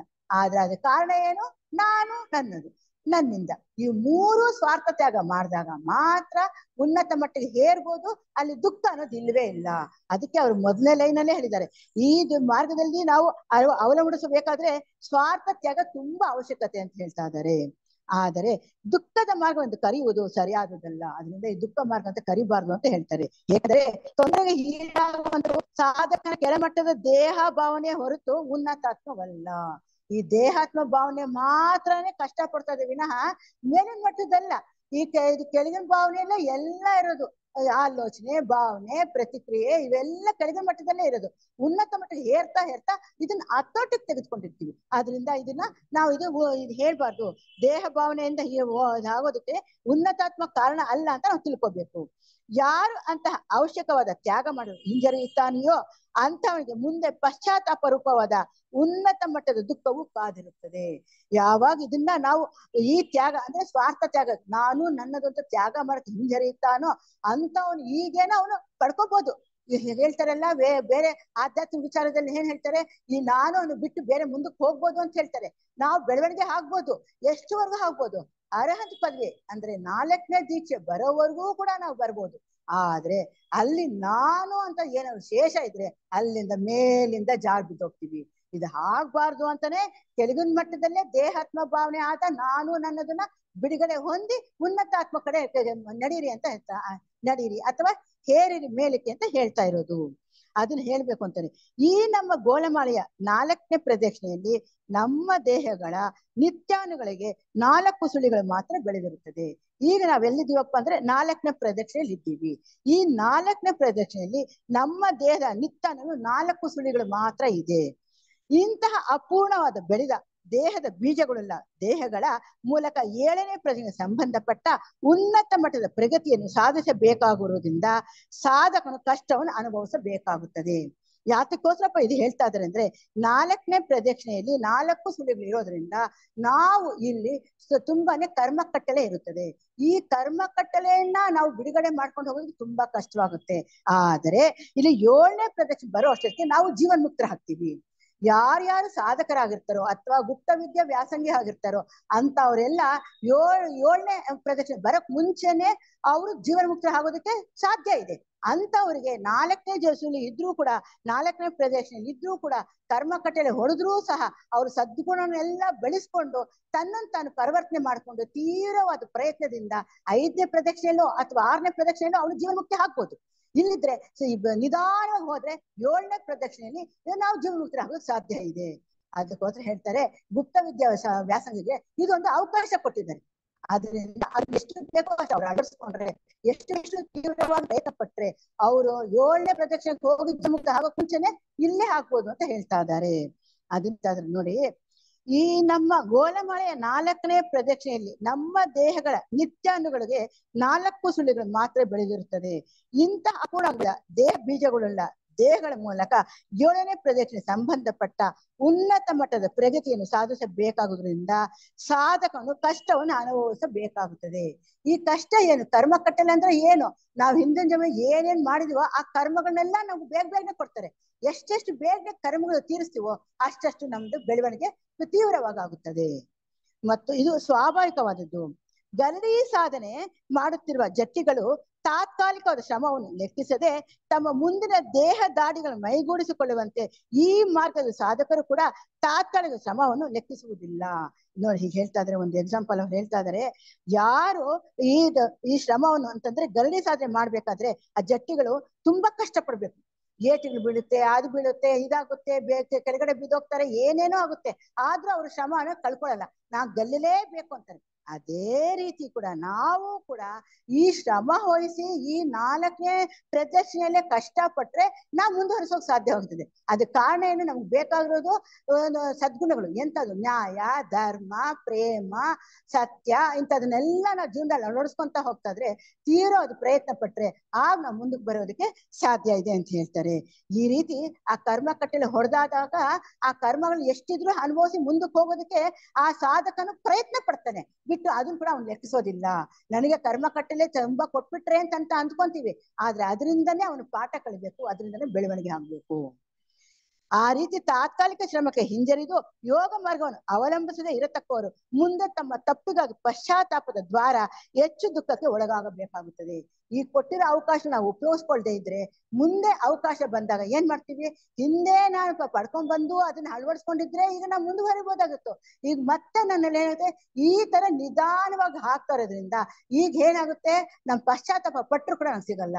ಅದಕ್ಕೆ ಹೇಳ್ತಾರೆ ಅಲ್ವಾ ಗುರುಗಳು, ಅವಕಾಶ ಬಂದಾಗ ತಪ್ಪಿಸ್ಕೋಬೇಡಿ, ಚಿಕ್ಕದಾಗ್ಲಿ ದೊಡ್ಡದಾಗ್ಲಿ ಅದನ್ನ ಅಳವಡಿಸ್ಕೊಳ್ಳಿ. ಅದು ಅಳವಡಿಸ್ಕೊಂಡಾಗ ನಿಮ್ಗೆ ಮುಂದಿನ ದಾರಿ ಸಿಗುತ್ತೆ ಅಂತ ಹೇಳ್ತಾರೆ. ಅಷ್ಟೇ ಅಲ್ಲದೆ ಅದಕ್ಕೆ ಇನ್ನೂ ಒಂದು ಹೇಳ್ತಾರೆ, ಅನೇಕರು ತಮ್ಮ ಸಂಕುಚಿತ ಭಾವನೆಯನ್ನು ಬಿಡಲಾರರು. ಅಂತವ್ರ ಮುಂದೆ ಇಡೀ ಪ್ರಪಂಚವೇ ವಿಶಾಲ ದೃಷ್ಟಿಯನ್ನು ಬೆಳೆಸಿಕೊಂಡಾಗ ಅದಕ್ಕೆ ಹೊಂದಿಕೊಂಡು ನಡೆಯಲು ಕಷ್ಟವಾಗುತ್ತದೆ. ಇಲ್ಲಿ ನೋಡಿ, ಸಂಕುಚಿತ ಭಾವನೆ ಅಂದ್ರೆ ಪ್ರತ್ಯೇಕತೆ ಭಾವನೆ. ಈ ಪ್ರತ್ಯೇಕತೆ ಭಾವನೆ ನಮ್ಮಲ್ಲಿ ಬರಲೇಬಾರ್ದು. ಆ ಕೆಳಗಿನ ಮಟ್ಟದಲ್ಲಿ ಇದ್ದಾಗ ಪ್ರತ್ಯೇಕತೆ ಭಾವನೆ ಬರುತ್ತೆ, ನಾನು, ನನ್ನದು, ನನ್ನಿಂದ. ಅದ್ರ ಜೊತೆಗೆ ನಾನು ಅಂತ ಬಂದಾಗ ಆ ಸಂಕುಚಿತ ಭಾವನೆ ಬಂದಾಗ ಅದನ್ನ ಇಲ್ಲೇ ಬಿಡ್ಬೇಕು. ಈ ಬಿಡದೆ ಇದ್ರೆ ಮುಂದೆ ತುಂಬಾ ಕಷ್ಟವಾಗುತ್ತೆ. ಅದಕ್ಕೊಂದು ಎಕ್ಸಾಂಪಲ್ ಕೊಡ್ಬೇಕಂತ ಸಿನೆಟ್ ಅವ್ರಿಗೆ ಗುರುಗಳ ದರ್ಶನನೂ ಆಗಿತ್ತು, ಅವ್ರ ಕಡೆ ಸಂಪರ್ಕನೂ ಏರ್ಪಾಟಾಗಿತ್ತು. ಅವ್ರು ಎಷ್ಟೋ ದಿವಸ ಯೋಗ ಇಲ್ಲಿ ಎಡ್ಬಿಟ್ಟಿಯವ್ರಿಗೆ ಪಾಠಗಳು ಕೂಡ ಹೇಳ್ಕೊಟ್ಟಿದ್ದಾರೆ, ಯಾವ ರೀತಿ ಹೋಗ್ಬೇಕು ಅಂತ ಮಾಡಿದ್ದಾರೆ. ಇಷ್ಟು ಮಾಡಿದ್ರು ಕೂಡ ಅವರಲ್ಲಿ ಪ್ರತ್ಯೇಕತೆ ಮನೋಭಾವನೆ ಇತ್ತು. ಯಾವಾಗ ಪ್ರತ್ಯೇಕತೆ ಮನೋಭಾವನೆ ಇತ್ತು ಅಂದ್ರೆ, ಪ್ರತ್ಯೇಕತೆ ಮನೋಭಾವನೆ ಅಂತಂದ್ರೆ ಅವ್ರು ಏನಾದ್ರು ಬಿಳಿಯರು ಮತ್ತೆ ಕಪ್ಪರು, ಇಷ್ಟೇ ಅವರಲ್ಲಿ ಇದ್ದಿದ್ದು ಭಾವನೆ. ನಮ್ಮನ್ನೆಲ್ಲ ಕಪ್ಪರು ಅಂತ ಕರೀತಾ ಇದ್ರು, ಅವ್ರನ್ನೆಲ್ಲ ಫಾರಿನರ್ಸ್ ಬಿಳಿಯರು ಅಂತ. ಈ ಒಂದು ಸಂಕುಚಿತ ಮನೋಭಾವನೆಯಿಂದ ಅವ್ರು ಕೆಳಗೆ ಬಿದ್ದೋದ್ರು. ಇದು ಇರಬಾರ್ದು ಅಂತ ಹೇಳ್ತಾ ಇದ್ದಾರೆ. ಇದೆಲ್ಲ ನಮ್ಗೆ ಯಾತಕಪ್ಪ ಹೇಳ್ತಾ ಇದಾರೆ ಅಂದ್ರೆ, ನಾವು ಕೆಳಗಿನ ಮಟ್ಟದಲ್ಲೇ ಸರಿ ಮಾಡ್ಕೊಂಡು ಉನ್ನತ ಮಟ್ಟಕ್ಕೆ ಏರ್ಬೇಕು, ಉನ್ನತ ಮಟ್ಟದಿಂದ ಜಾರ್ ಬೀಳ್ಬಾರ್ದು ಅಂತ ಎಚ್ಚರಿಕೆ ಕೊಡ್ತಾ ಇದಾರೆ ಯೋಗಿ ಲೆಡ್ಬಿಟ್ಟರ್ ಅವರು. ಅದನ್ನ ಹೇಳ್ತಾರೆ, ಆ ಸಂಕುಚಿತ ಮನೋಭಾವನೆ ಯಾವಾಗ ಗೆಲ್ಲುತ್ತೀವೋ ಆಗ ನಾವು ಮುಂದಕ್ಕೆ ಹೋಗೋದಕ್ಕೆ ಸಾಧ್ಯ ಅಂತ ಹೇಳ್ತಾರೆ. ಇನ್ನು ವಿವರಣೆ ಕೊಡ್ತಾ ಇದ್ದಾರೆ. ವಾಸ್ತವವಾಗಿ ವಿಮರ್ಶೆ ಮಾಡಿ ನೋಡಿದರೆ ಶಿಷ್ಯತ್ವಕ್ಕೆ ಸಂಬಂಧಪಟ್ಟ ಜೀವಿತವು ಆನಂದದಿಂದ ತುಂಬಿರುತ್ತದೆ. ಅಷ್ಟೇ ಅಲ್ವಾ? ಯಾವಾಗ ನಾವು ಶಿಷ್ಯತ್ವ ಕಡೆ ಹೋಗ್ಬೇಕಂದ್ರೆ ಅದು ಜೀವಿತ ಆನಂದವಾಗೇ ಇರುತ್ತದೆ. ಆದರೆ ಅದು ಶ್ರಮ ಸಾಧ್ಯವಾದ ಸೇವಾಕರ ತೊಡಗಿರುವುದೇನು ನಿಜ. ಶ್ರಮವಾಗಿರುತ್ತೆ ಸೇವೆ ಮಾಡೋದು, ಆದ್ರೆ ಆ ಶ್ರಮ ಪಟ್ಟು ನಾವು ಸೇವೆ ಮಾಡಿದಾಗ ಅದರಲ್ಲಿ ಆನಂದ ಅನ್ನೋದಿರುತ್ತದೆ, ಸುಖ ಅನ್ನೋದಿರುತ್ತದೆ, ಸಂತೋಷ ಇರುತ್ತದೆ. ಇದನ್ನೆಲ್ಲ ಮಾಡಿದಾಗ ಅದರಲ್ಲಿ ಏನಾಗುತ್ತೆ, ಆನಂದ ನಮಗೆ ಬಂದೇ ಬರುತ್ತದೆ. ಈಗಿನ ಕೆಲವೇ ಜನ್ಮಗಳಲ್ಲಿ ಅನೇಕ ಲಕ್ಷ ವರ್ಷಗಳ ನಂತರ ಸಾಧಾರಣ ಜನರು ಸಹ ಸಾಧಿಸಬಹುದಂತಹ ಆತ್ಮ ಶಿಕ್ಷಣ ರೂಪವಾದ ಸಾಧನೆಯನ್ನು ಕೈಗೊಳ್ಳುವುದು ಸುಲಭವಾದದ್ದಲ್ಲ. ಮತ್ತೆ ಅದನ್ನೇ ವಿವರಣೆ ಕೊಡ್ತಾ ಇದ್ದಾರೆ. ಯಾವ ರೀತಿ ಅಂತಂದ್ರೆ, ನಾವು ಕೆಲವೇ ಜನ್ಮಗಳೇ ಸಾಧಿಸ್ಬೇಕು ಅಂತ ಇದ್ದೀವಲ್ವಾ, ಅದು ತುಂಬಾ ಕಷ್ಟವಾಗುತ್ತದೆ. ಕೆಲವ್ರು ಏನ್ ಮಾಡ್ತಾ ಇದಾರೆ, ನಿಧಾನಕ್ಕಾಗ್ಲಿ ಬಿಡು ಅಂತಂದಾಗ 7ನೇ ಪ್ರದಕ್ಷಿಣೆಯಲ್ಲಿ ಆಗ ಅವರು ಜೀವನ ಮುಕ್ತರು ಆಗ್ಬೋದು. ಇಲ್ಲೇನಂತಾದ್ರೆ ಶಿಷ್ಯರಂತಾದವ್ರು ಏನು, ಸಾಧನೆ ತೀವ್ರವಾದ ಸಾಧನೆ ಮಾಡಿ ಈಗ್ಲೇ ನಾವು ಪಡ್ಕೋಬಹುದು ಅಂತ ತಿಳ್ಕೊಂಡಾಗ ಅದು ಸುಮ್ಮನೆ ಕೂತಿರಲ್ಲ. ಯಾವಾಗ ಅದು ವಿಷಯ ಗೊತ್ತಾಯ್ತೋ ಅದ್ರ ಪ್ರಕಾರ ನಾವು ನಡಿಬೇಕು ಅಂತ ಅವ್ರಿಗೆ ಭಾವನೆ ಬಂದೇ ಬರುತ್ತದೆ. ಆಗ ಏನ್ ಮಾಡ್ತಾರೆ, ಆ ಆತ್ಮ ಶಿಕ್ಷಣ ರೂಪವಾದ ಸಾಧನೆ ಕೈಗೊಳ್ಳೋದಕ್ಕೆ ಅವ್ರು ಪ್ರಯತ್ನ ಪಡ್ತಾರೆ. ಆದ್ರೆ ಸುಲಭ ಅಲ್ಲ, ಆದ್ರೂ ಕಷ್ಟ ಪಡ್ತಾರೆ. ಮತ್ತು ಇನ್ನು ಹೇಳ್ತಾರೆ, ಉನ್ನತ ಮಟ್ಟದ ಧ್ಯೇಯಗಾಗಿ ಆಕರ್ಷಿತರಾದ ಥಿಯಾಸಫಿ ಔಪಾಸಕರು ಸಾಧಾರಣ ಜನರಿಗಿಂತ ಸಂಸರಣೆಯಲ್ಲಿ ಮುಂದುವರೆದಿರ್ತಾರೆ. ಇದು ರಾಚಪ್ಪ ಅವರು ಹೇಳ್ತಾರೆ ಮಾತು. ಆ ಥಿಯಾಸಫಿ ಮೆಂಬರ್ಸ್ ಯಾರು ಇರ್ತಾರೋ ಅವ್ರು ಸಂಸರಣೆಯಲ್ಲಿ ಮುಂದುವರೆದಿರ್ತಾರೆ. ಯಾವಾಗ ಮುಂದುವರೆದಿರ್ತಾರೋ ಅವರಿಂದ ಶ್ರಮ ಸಾಧ್ಯವಾದ ಆತ್ಮ ಶಿಕ್ಷಣವನ್ನು ಈಗಲೇ ಕೈಗೊಂಡಲು ಅವ್ರು ಪ್ರಯತ್ನ ಪಡ್ತಾ ಇದ್ದಾರೆ. ಅವ್ರು ಏನ್ ಮಾಡ್ತಾ ಇದಾರೆ, ಅದು ಎಷ್ಟೇ ಕಷ್ಟವಾಗ್ಲಿ ಏನೇ ಆಗ್ಲಿ ಅಂತ ಆತ್ಮ ಶಿಕ್ಷಣವನ್ನು ಈಗಲೇ ಪಡ್ಕೋಬೇಕು ಅಂತ ಉದ್ದೇಶದಿಂದ ಈಗ ಶ್ರಮವನ್ನು ಲೆಕ್ಕಿಸದೆ ಅವ್ರು ಮಾಡ್ತಾ ಇದ್ದಾರೆ. ಇನ್ನು ಒಂದು ಹೇಳ್ತಾರೆ ಅನಿ ಬೆಸೆಂಟಮ್ಮ, ಇದಕ್ಕೂ ತ್ಯಾಗ ಯಾವ ರೀತಿ ಮಾಡ್ತಾರೆ ನಮ್ಮ ಶಿಷ್ಯರು ಅನ್ನೋದಕ್ಕೆ ಅವರು ಅನಿ ಬೆಸೆಂಟಮ್ಮ ಮಾತು ಹೇಳ್ತಾರೆ. ಶಿಷ್ಯರ ತ್ಯಾಗವನ್ನು ವರ್ಣಿಸುತ್ತಾ ಹೇಳುವುದೇನೆಂದರೆ, ಶಿಷ್ಯನು ಲೋಹವನ್ನು ಕರಗಿಸಿ ಶುದ್ಧಿ ಮಾಡುವ ಮೂಸೆ ಇದ್ದಂತೆ ಇರುತ್ತಾನೆ. ಅಂದ್ರೆ ಈ ಲೋಹನ ಕರಗಿಸಿ ಶುದ್ಧಿ ಮಾಡಿದಾಗ ಅದು ಮೂಸೆ ಆಗುತ್ತದೆ. ಅದೇ ರೀತಿ ಲೋಕಕ್ಕೆ ಅಹಿತಕರವಾಗಿರುವಂತಹ ವಿಷ ಭಾವನೆಗಳನ್ನು ಶುದ್ಧಿ ಮಾಡಿ ಅವುಗಳನ್ನು ಲೋಕಹಿತಕ್ಕೆ ತಕ್ಕಂತೆ ಶುದ್ಧಿ ಮಾಡಿ ಬಿಡುಗಡೆ ಮಾಡುವಂತಹ ತ್ಯಾಗಮಯವಾದ ಹೃದಯ ಉಳ್ಳವರೇ ನಿಜವಾದ ಶಿಷ್ಯರು ಅಂತ ಹೇಳ್ತಾನೆ. ಎಂತ ಮಾತು ಹೇಳ್ತಾನೆ ನೋಡಿ ಅವರು. ಯಾವಾಗ ಒಂದು ಎಲ್ಲೆಲ್ಲಿ ಇಲ್ಲೆಲ್ಲ ಅಹಿತಕರವಾದದ್ದು ಯಾವ್ದು ಕೆಲಸಕ್ಕೆ ಬಾರಿ ವಿಷಯಗಳೇ ಇದೆ, ಈ ವಿಷಯಗಳು ಇರೋದ್ರಿಂದ ಆ ಭಾವನೆಗಳನ್ನೆಲ್ಲ ನಾವು ಶುದ್ಧ ಮಾಡಬೇಕು. ಹಾಗೇನೆ ಹೇಳಿದೆ, ಆಲೋಚನೆ, ಭಾವನೆಗಳು ಮತ್ತೆ ಪ್ರತಿಕ್ರಿಯೆ ಇವೆಲ್ಲ ಚೆನ್ನಾಗಿ ನಾವು ಶುದ್ಧ ಮಾಡ್ಕೊಂತ ಹೋಗ್ತಾ ಇದ್ರೆ ಲೋಕಹಿತಕ್ಕೆ ತಕ್ಕಂತೆ ನಾವು ಮಾಡ್ಕೊಂಡಾಗ ನಮ್ಮ ಜೀವನ ತ್ಯಾಗಮಯವಾಗುತ್ತದೆ. ಇಂಥ ತ್ಯಾಗಮಯ ಇರೋರು ನಿಜವಾದ ಹೃದಯ ಉಳ್ಳವರು, ಅವರೇ ನಿಜವಾದ ಶಿಷ್ಯರು ಅಂತ ಹೇಳ್ತಾರೆ. ಆಮೇಲೆ ಇನ್ನು ಹೇಳ್ತಾರೆ, ಯಾರು ಆ ರೀತಿಯಾದ ಮೂಸೆ ಆಗಬೇಕಾದ ಬಲಾತ್ಕಾರವಿಲ್ಲ. ನಾವು ಈ ರೀತಿ ಆಗಿ ಆ ರೀತಿ ಅಂತ ನಾವು ಬಲಾತ್ಕಾರ ಮಾಡ್ತಾ ಇಲ್ಲ. ಆದರೆ ಆ ರೀತಿ ಆಗಬೇಕೆಂದು ಶ್ರದ್ಧಾ ಉತ್ಸಾಹದಿಂದ ಮುಂದೆ ಬರುವವರು ಇರುತ್ತಾರೆ. ಯಾವಾಗ ಈಶ್ವರ ಸಂಕಲ್ಪ ಏನು ಅಂತ ಅರ್ಥ ಮಾಡ್ಕೊಂಡಿರೋರು ಅವ್ರಾಗ ಅವರೇ ಮುಂದೆ ಬರ್ತಾರೆ. ಅವ್ರು ಹಿಂದಕ್ಕೆ ಹೋಗಲ್ಲ, ಮುಂದೆ ಬರ್ತಾರೆ. ಈಶ್ವರ ಸಂಕಲ್ಪದಲ್ಲಿ ಏನಿದೆ, ಮಾನವಾತೀತನಾಗ್ಬೇಕು ಅಂತ ಇದೆ. ಆ ಮಾನವಾತೀತನ ಆಗೋಕ್ ಮುಂಚೆ ಏನ್ ಮಾಡ್ಬೇಕು, ನಿಸ್ವಾರ್ಥ ಲೋಕ ಕಲ್ಯಾಣ ಸೇವೆ ಮಾಡ್ಬೇಕು. ಆ ನಿಸ್ವಾರ್ಥ ಲೋಕ ಸೇವೆ ಮಾಡ್ಬೇಕು ಅಂದಾಗ ಶ್ರದ್ಧಾ ಉತ್ಸಾಹದಿಂದ ಮುಂದಕ್ಕೆ ಬಂದೇ ಬರ್ತಾರೆ. ಏಕೆಂದರೆ ಈಶ್ವರನ ಮಹಾತ್ಯಾಗದ ಬೆಲೆಯನ್ನು ಅರ್ಥಿಕೊಂಡಿರುವವರಿಗೆ ಹಾಗೆ ಮಾಡದಿರಲು ಸಾಧ್ಯವಿಲ್ಲದಂತೆ ಆಗುತ್ತದೆ. ಈಶ್ವರನ ಸಂಕಲ್ಪ ಏನು ತಿಳ್ಕೊಂಡವರು ಒಂದು ನಿಮಿಷ ಕೂಡ ಅವರು ಸುಮ್ಮನೆ ಕೂತಿರೋದಕ್ಕೆ ಸಾಧ್ಯನೇ ಇಲ್ಲ. ಅದಕ್ಕೊಂದು ಎಕ್ಸಾಂಪಲ್ ಕೊಡ್ಬೇಕಂದ್ರೆ, ಒಂದು ಮನೆಯಲ್ಲಿ ಒಂದು ತಂದೆ ಇರ್ತಾನೆ, ಮಗ ಇರ್ತಾರೆ. ತಂದೆ ಸುಮಾರು 7-15 ಜನ ಸಾಕ್ತಾ ಇರ್ತಾನೆ. ಅವ್ನು ಸಾಕ್ತಾ ಇರೋದ್ ನೋಡಾಗ ಅವ್ನಿಗೆ ಅನ್ಸುತ್ತೆ, ಯಾವತ್ತಪ್ಪ ನನ್ನ ಮಗ ನನ್ನ ಕೈಗೆ ಬರ್ತಾನೆ, ನನ್ನ ಜವಾಬ್ದಾರಿನೆಲ್ಲ ಅವ್ನು ಹೊತ್ಕೊಂತಾನೆ ಅಂತ ತಂದೆ ಹಂಚ್ಕೊಂತಾನೆ. ಈ ಮಗ ಏನ್ ಮಾಡ್ತಾನೆ, ಅಪ್ಪ ಎಷ್ಟು ಜವಾಬ್ದಾರಿ ಅವರು ಹೊತ್ಕೊಂಡಿದ್ದಾರೆ ಅಪ್ಪ, ನಾನ್ ಸ್ವಲ್ಪ ಒಂದು ಹೆಗಲು ಕೊಡ್ಬೇಕು ಅಂತಾನೆ. ಹಾಗೆ ಅವನ್ ಏನ್ ಮಾಡ್ತಾನೆ, ಆದಷ್ಟು ಬೇಗನೆ ಓದೋದು, ಅವನ ಶಿಕ್ಷಣ ಏನಿತ್ತೋ ಮುಗಿಸ್ಕೊಳ್ಳೋದು, ಕೆಲ್ಸಗಳಿಗೆಲ್ಲ ಹುಡುಕೋದು ಮಾಡೋದು, ಅಥವಾ ಪಾರ್ಟ್ ಟೈಮ್ ಜಾಬ್ ಮಾಡೋದು, ಈ ಸಾಯಂಕಾಲದ ಹೊತ್ತು ಕೆಲಸ ಮಾಡೋದು, ಇದು ಯಾವ್ದೋ ಅವನು ಹುಡುಕೊಂಡು ಅವನಿಗೆ ಸಹಾಯ ಮಾಡೋದಕ್ಕೆ ಮುಂದುವರಿತಾನೆ. ಇದೇ ರೀತಿ ಒಂದು ಸಂಸಾರದಲ್ಲೇ ತಂದೆ ಆದ್ರೂ ಕಷ್ಟಪಟ್ಟ ಅಂತಂದ್ರೆ ಮಗ ಅವನು ಬರ್ತಾನೆ ಕೈಗೆ. ಅದೇ ರೀತಿ ಇಡೀ ವಿಶ್ವವನ್ನೇ ನೋಡ್ಕೊಂತ ಈಶ್ವರನ ಸಂಕಲ್ಪಕ್ಕೆ ಅನುಸಾರವಾಗಿ ಯಾರು ಅಂತ ವಿಚಾರ ತಿಳ್ಕೊಂಡಾಗ ಸುಮ್ನೆ ಇರ್ತಾರೆ ಹೇಳಿ, ಆ ಸಹಾಯ ಮಾಡ್ಬೇಕು ಅಂತ ಹೆಜ್ಜೆ ಹಾಕೇ ಆಗ್ತಾರೆ. ಯಾವ ರೀತಿ ಅವರು ಸೇವೆ ಸಹಾಯ ಮಾಡ್ಬೇಕು ಮುಂದೆ ಬರ್ತಾರೋ ಅವ್ರು ಈ ಶ್ವೇತರ್ಷ ಸಂಘಕ್ಕೆ ಮೆಂಬರ್ ಆಗ್ತಾರೆ. ಯಾವಾಗ ಮೊದಲೇ ದೀಕ್ಷೆ ಪಡ್ಕೊಂತಾರೋ ಆ ಮೆಂಬರ್ ಆದಾಗ ಅವ್ರ ಸೇವೆ ಸಹಾಯ ನಿಸ್ವಾರ್ಥದಿಂದ ಮಾಡೋದಕ್ಕೆ ಪ್ರಯತ್ನ ಪಡ್ತಾರೆ. ಹಾಗೆ ಮಾಡಲು ಮುಂದೆ ಬಂದಂತವರು ತಮ್ಮ ಕೆಳಮಟ್ಟದ ಸ್ವಭಾವಕ್ಕೆ ಎಷ್ಟೇ ತೊಂದರೆ ಆದರೂ ಅಂತ ಅದನ್ನು ಲೆಕ್ಕಿಸುವುದಿಲ್ಲ. ಕೆಳಮಟ್ಟದ ತೊಂದರೆ ಅಂದ್ರೆ ಇದು ದೇಹಾತ್ಮ ಭಾವನೆ ಏನೇನ್ ತೊಂದರೆ ಆದ್ರೂ ಕೂಡ ಅದು ಬಿಟ್ಟು ಅವರು ಕೆಲಸ ಮಾಡ್ತಾ ಹೋಗ್ತಾರೆ. ಇದು ಹುಡುಗಾಟಿಕೆ ಇಲ್ಲ. ಅದು ನಾವೇನು ಬಿಡ್ಬೋದು ಮಾಡ್ಬೋದು ನಾವು ಅಂದ್ಕೊಂತೀವಿ, ಆದ್ರೆ ಬರೀ ಹುಡುಗಾಟಿಕೆ ಅಲ್ಲ. ಆದರೆ ಮೂಲಕ ತುಂಬಾ ಶ್ರಮವಾಗುತ್ತದೆ. ಇದು ಪೂರ್ತಿ ಕೆಲಸ ಮಾಡಬೇಕು, ಪೂರ್ತಿ ಶ್ರಮ ಆಗುತ್ತದೆ. ಆದ್ರೆ ಶ್ರದ್ಧಾಳುವಾದ ಉಮೇದುವರನಿಗೆ ಅಂತಹ ಕೆಲಸದಲ್ಲಿರುವ ಆನಂದವು ಅದ್ವಿತೀಯವಾದದ್ದು. ಮೊದಲೇ ಹೇಳಿದ್ರಲ್ಲ ಬೆಸೆಂಟಮ್ಮನವರು, ಯಾರು ಅವ್ರ ತ್ಯಾಗಮಯ ಜೀವನ ಅಳವಡಿಸ್ಕೊಂತಾರೋ ಅವ್ರಿಗೆ ಆನಂದ ಅನ್ನೋದಿರುತ್ತೆ. ಅಂತ ಹೃದಯವರು ನಿಜವಾದ ಶಿಷ್ಯರು ಅಂತ ಹೇಳಿದ್ರು. ಅದೇ ತರನೇ ಶ್ರದ್ಧಾಳದ ಉಮೇದುವಾರ ಕೆಲಸ ಮಾಡ್ಬೇಕು ಅಂತ ಅವನಿಗೆ ಆನಂದವು ಕಾದೇ ಇರುತ್ತದೆ. ಆದುದರಿಂದ ಅಂತವರು ಅದನ್ನು ತಮ್ಮ ಸ್ಥೂಲ ಕಾಮ ಮತ್ತು ಮನೋದೇಹಗಳು ಎಷ್ಟೇ ಶ್ರಮ ಹೋದ್ರು ಅದನ್ನು ಬಿಡದೆ ಮಾಡ್ತಾರೆ. ಅದನ್ನ ಬಿಟ್ಟು ಮಾಡೋದೇ ಇಲ್ಲ. ಎಷ್ಟೇ ಶ್ರಮ, ಅದು ಸ್ಥೂಲ ದೇಹಕ್ಕಾಗ್ಬಹುದು, ಕಾಮದೇಹಕ್ಕಾಗ್ಬಹುದು, ರೂಪ ಮನೋದೇಹಕ್ಕಾಗ್ಬೋದು, ಎಷ್ಟೇ ಶ್ರಮ ಪಟ್ಟರು ಕೂಡ ಅದನ್ನ ಬಿಟ್ಟು ಅವರು ಮುಂದಕ್ಕೆ ಬರೋದಕ್ಕೆ ಪ್ರಯತ್ನ ಪಡ್ತಾರೆ. ಅಂತಹವನು ಅನುಭವಿಸಬೇಕಾದ ಶ್ರಮವೆಲ್ಲವೂ ಆತನು ಅದನ್ನು ಸಂಸರಣದಲ್ಲಿ ಹಿಂದಿರುವ ಎಂದರೆ 7ನೇ ಪ್ರದಕ್ಷಿಣೆಯಲ್ಲಿ ಸಾಕಾದಷ್ಟು ಸಂಸರಣೆ ಹೊಂದಿರುವ ಶರೀರಗಳಿಂದ ಸಾಧಿಸಬೇಕಾದ ಕೆಲಸವನ್ನು ಈಗಿನ 4ನೇ ಪ್ರದಕ್ಷಿಣೆ ಕಾಲದಲ್ಲಿ ಅಷ್ಟು ಬೆಳೆದಿಲ್ಲದ ಶರೀರದಿಂದ ಸಾಧಿಸಬೇಕಾದ ಕಾರಣಕ್ಕೆ ಸಂಬಂಧಪಟ್ಟಿತ್ತು.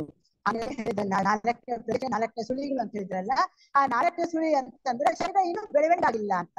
ಆ ಬೆಳವಣಿಗೆ ಶರೀರದಲ್ಲಿ ಈಗ ನಾವು ಸಾಧನೆ ಮಾಡ್ಬೇಕಾಗಿರೋದು. ಈ ಸಾಧನೆ ಮಾಡ್ಬೇಕಾದ್ರೆ ಏನಪ್ಪಾ ಅಂದ್ರೆ ಅದೇ ನಾವು ಜೀವನ್ಮುಕ್ತಿ ಆಗೋದಿಕ್ಕೆ. ಈ ಜೀವನ್ಮುಕ್ತಿ ಆಗೋದಕ್ಕೆ ಸಾಧನೆ ಮಾಡ್ಬೇಕಾದ್ರೆ ಈಗ್ಲಿಂದಲೇ ಅವರು ಪ್ರಯತ್ನ ಪಡ್ತಾ ಇದ್ದಾರೆ, ಮತ್ತೆ ರಿಪೀಟ್ ಮಾಡ್ತಾ ಇದ್ದಾರೆ. ಅಲ್ಲದೆ ಅಂತಹ ಶ್ರಮವು ಮುಂದಿನ ಲಕ್ಷಾಂತರ ವರ್ಷಗಳ ಅವಧಿಗೆ ಸಂಬಂಧಪಟ್ಟ ಜನ್ಮಗಳಿಗೆ ಹಂಚಲ್ಪಡುವುದರಿಂದ ಅಷ್ಟು ದೊಡ್ಡದಾಗಿ ಕಾಣುವುದಿಲ್ಲ. ಈಗ ಏನ್ ಹೇಳ್ತಾ ಇದಾರೆ, ಯಾರು ಗುಪ್ತ ವಿದ್ಯಾ ವ್ಯಾಸಂಗಿ ಆಗಿರ್ತಾರೋ ಅವರು ಶ್ರಮ ಮುಂದಕ್ಕೆ ಬರ್ತಾರೆ. ಮಿಕ್ಕಿದವರೆಲ್ಲ ಸಾಮಾನ್ಯ ಮನುಷ್ಯರು ಅಷ್ಟು ಬೇಗ ಮುಂದಕ್ಕೆ ಬರಕ್ ಸಾಧ್ಯ ಇಲ್ಲ. ಆದ್ರೆ ಅವ್ರಿಗೇನಾಗುತ್ತೆ, ಲಕ್ಷಾಂತರ ವರ್ಷಗಳು ಕೊಟ್ಟಿರ್ತಾರೆ. ಅಂದ್ರೆ ಲಕ್ಷಾಂತರ ಜನ್ಮಗಳು ಆಗುತ್ತೆ, ವರ್ಷಗಳೇ ಅಲ್ಲ, ಲಕ್ಷಾಂತರ ಜನ್ಮಗಳಿಂದ ಅವ್ರು 7ನೇ ಪ್ರದಕ್ಷಿಣೆಗೆ ಬಂದು 7ನೇ ಮಹಾಜನದಲ್ಲಿ ಅವರು ಜೀವನ ಮುಕ್ತ ಆಗೋಕ್ಕೆ ಸಾಧ್ಯ ಆಗುತ್ತದೆ ಅಂತ ಹೇಳ್ತಾರೆ. ಹಾಗಾಗೋ ಶಿಷ್ಯನಿಗೆ ಸ್ಥಿರವಾಗಿ ಲಭಿಸುವ ಶಾಂತ್ಯ ಆನಂದಗಳು ಬೇರೆ ಮಾರ್ಗದಲ್ಲಿ ದೊರೆಯುವುದಿಲ್ಲ. ಬೇರೆ ಯಾವ ಮಾರ್ಗದಲ್ಲಿ ಹೋದ್ರೂ ಇಂಥ ಆನಂದವನ್ನು ಸಿಗೋದಿಲ್ಲ ಶಿಷ್ಯನಿಗೆ. ಅಲ್ಲದೆ ಅಂತಹ ತಾತ್ಕಾಲಿಕ ಶ್ರಮಕ್ಕೆ ಹಿಂದಿರುವುದಾದ್ರೆ ಶಿಷ್ಯನು ತನ್ನ ಆತ್ಮ ಸ್ವರೂಪದಲ್ಲಿ ಒಂದಾಗದೆ ತನ್ನ ದೇಹ ಭಾವನೆ ಒಂದೇ ಆಗುತ್ತದೆ. ಯಾವಾಗ ಅವನು ಏನಾಗುತ್ತೆ, ಆತ್ಮ ಸ್ವರೂಪದಲ್ಲಿ ಒಂದಾಗಿದ್ರೆ ಅವನು ದೇಹ ಭಾವನೆಯನ್ನು ಹತೋಟಿಗೆ ತೆಗೆದುಕೋಬಹುದಾಗಿತ್ತು. ಅವನ್ ಏನ್ ಮಾಡ್ತಾ ಇದ್ದಾನೆ, ಆತ್ಮ ಸ್ವರೂಪದಲ್ಲಿ ಒಂದಾಗಿಲ್ಲ.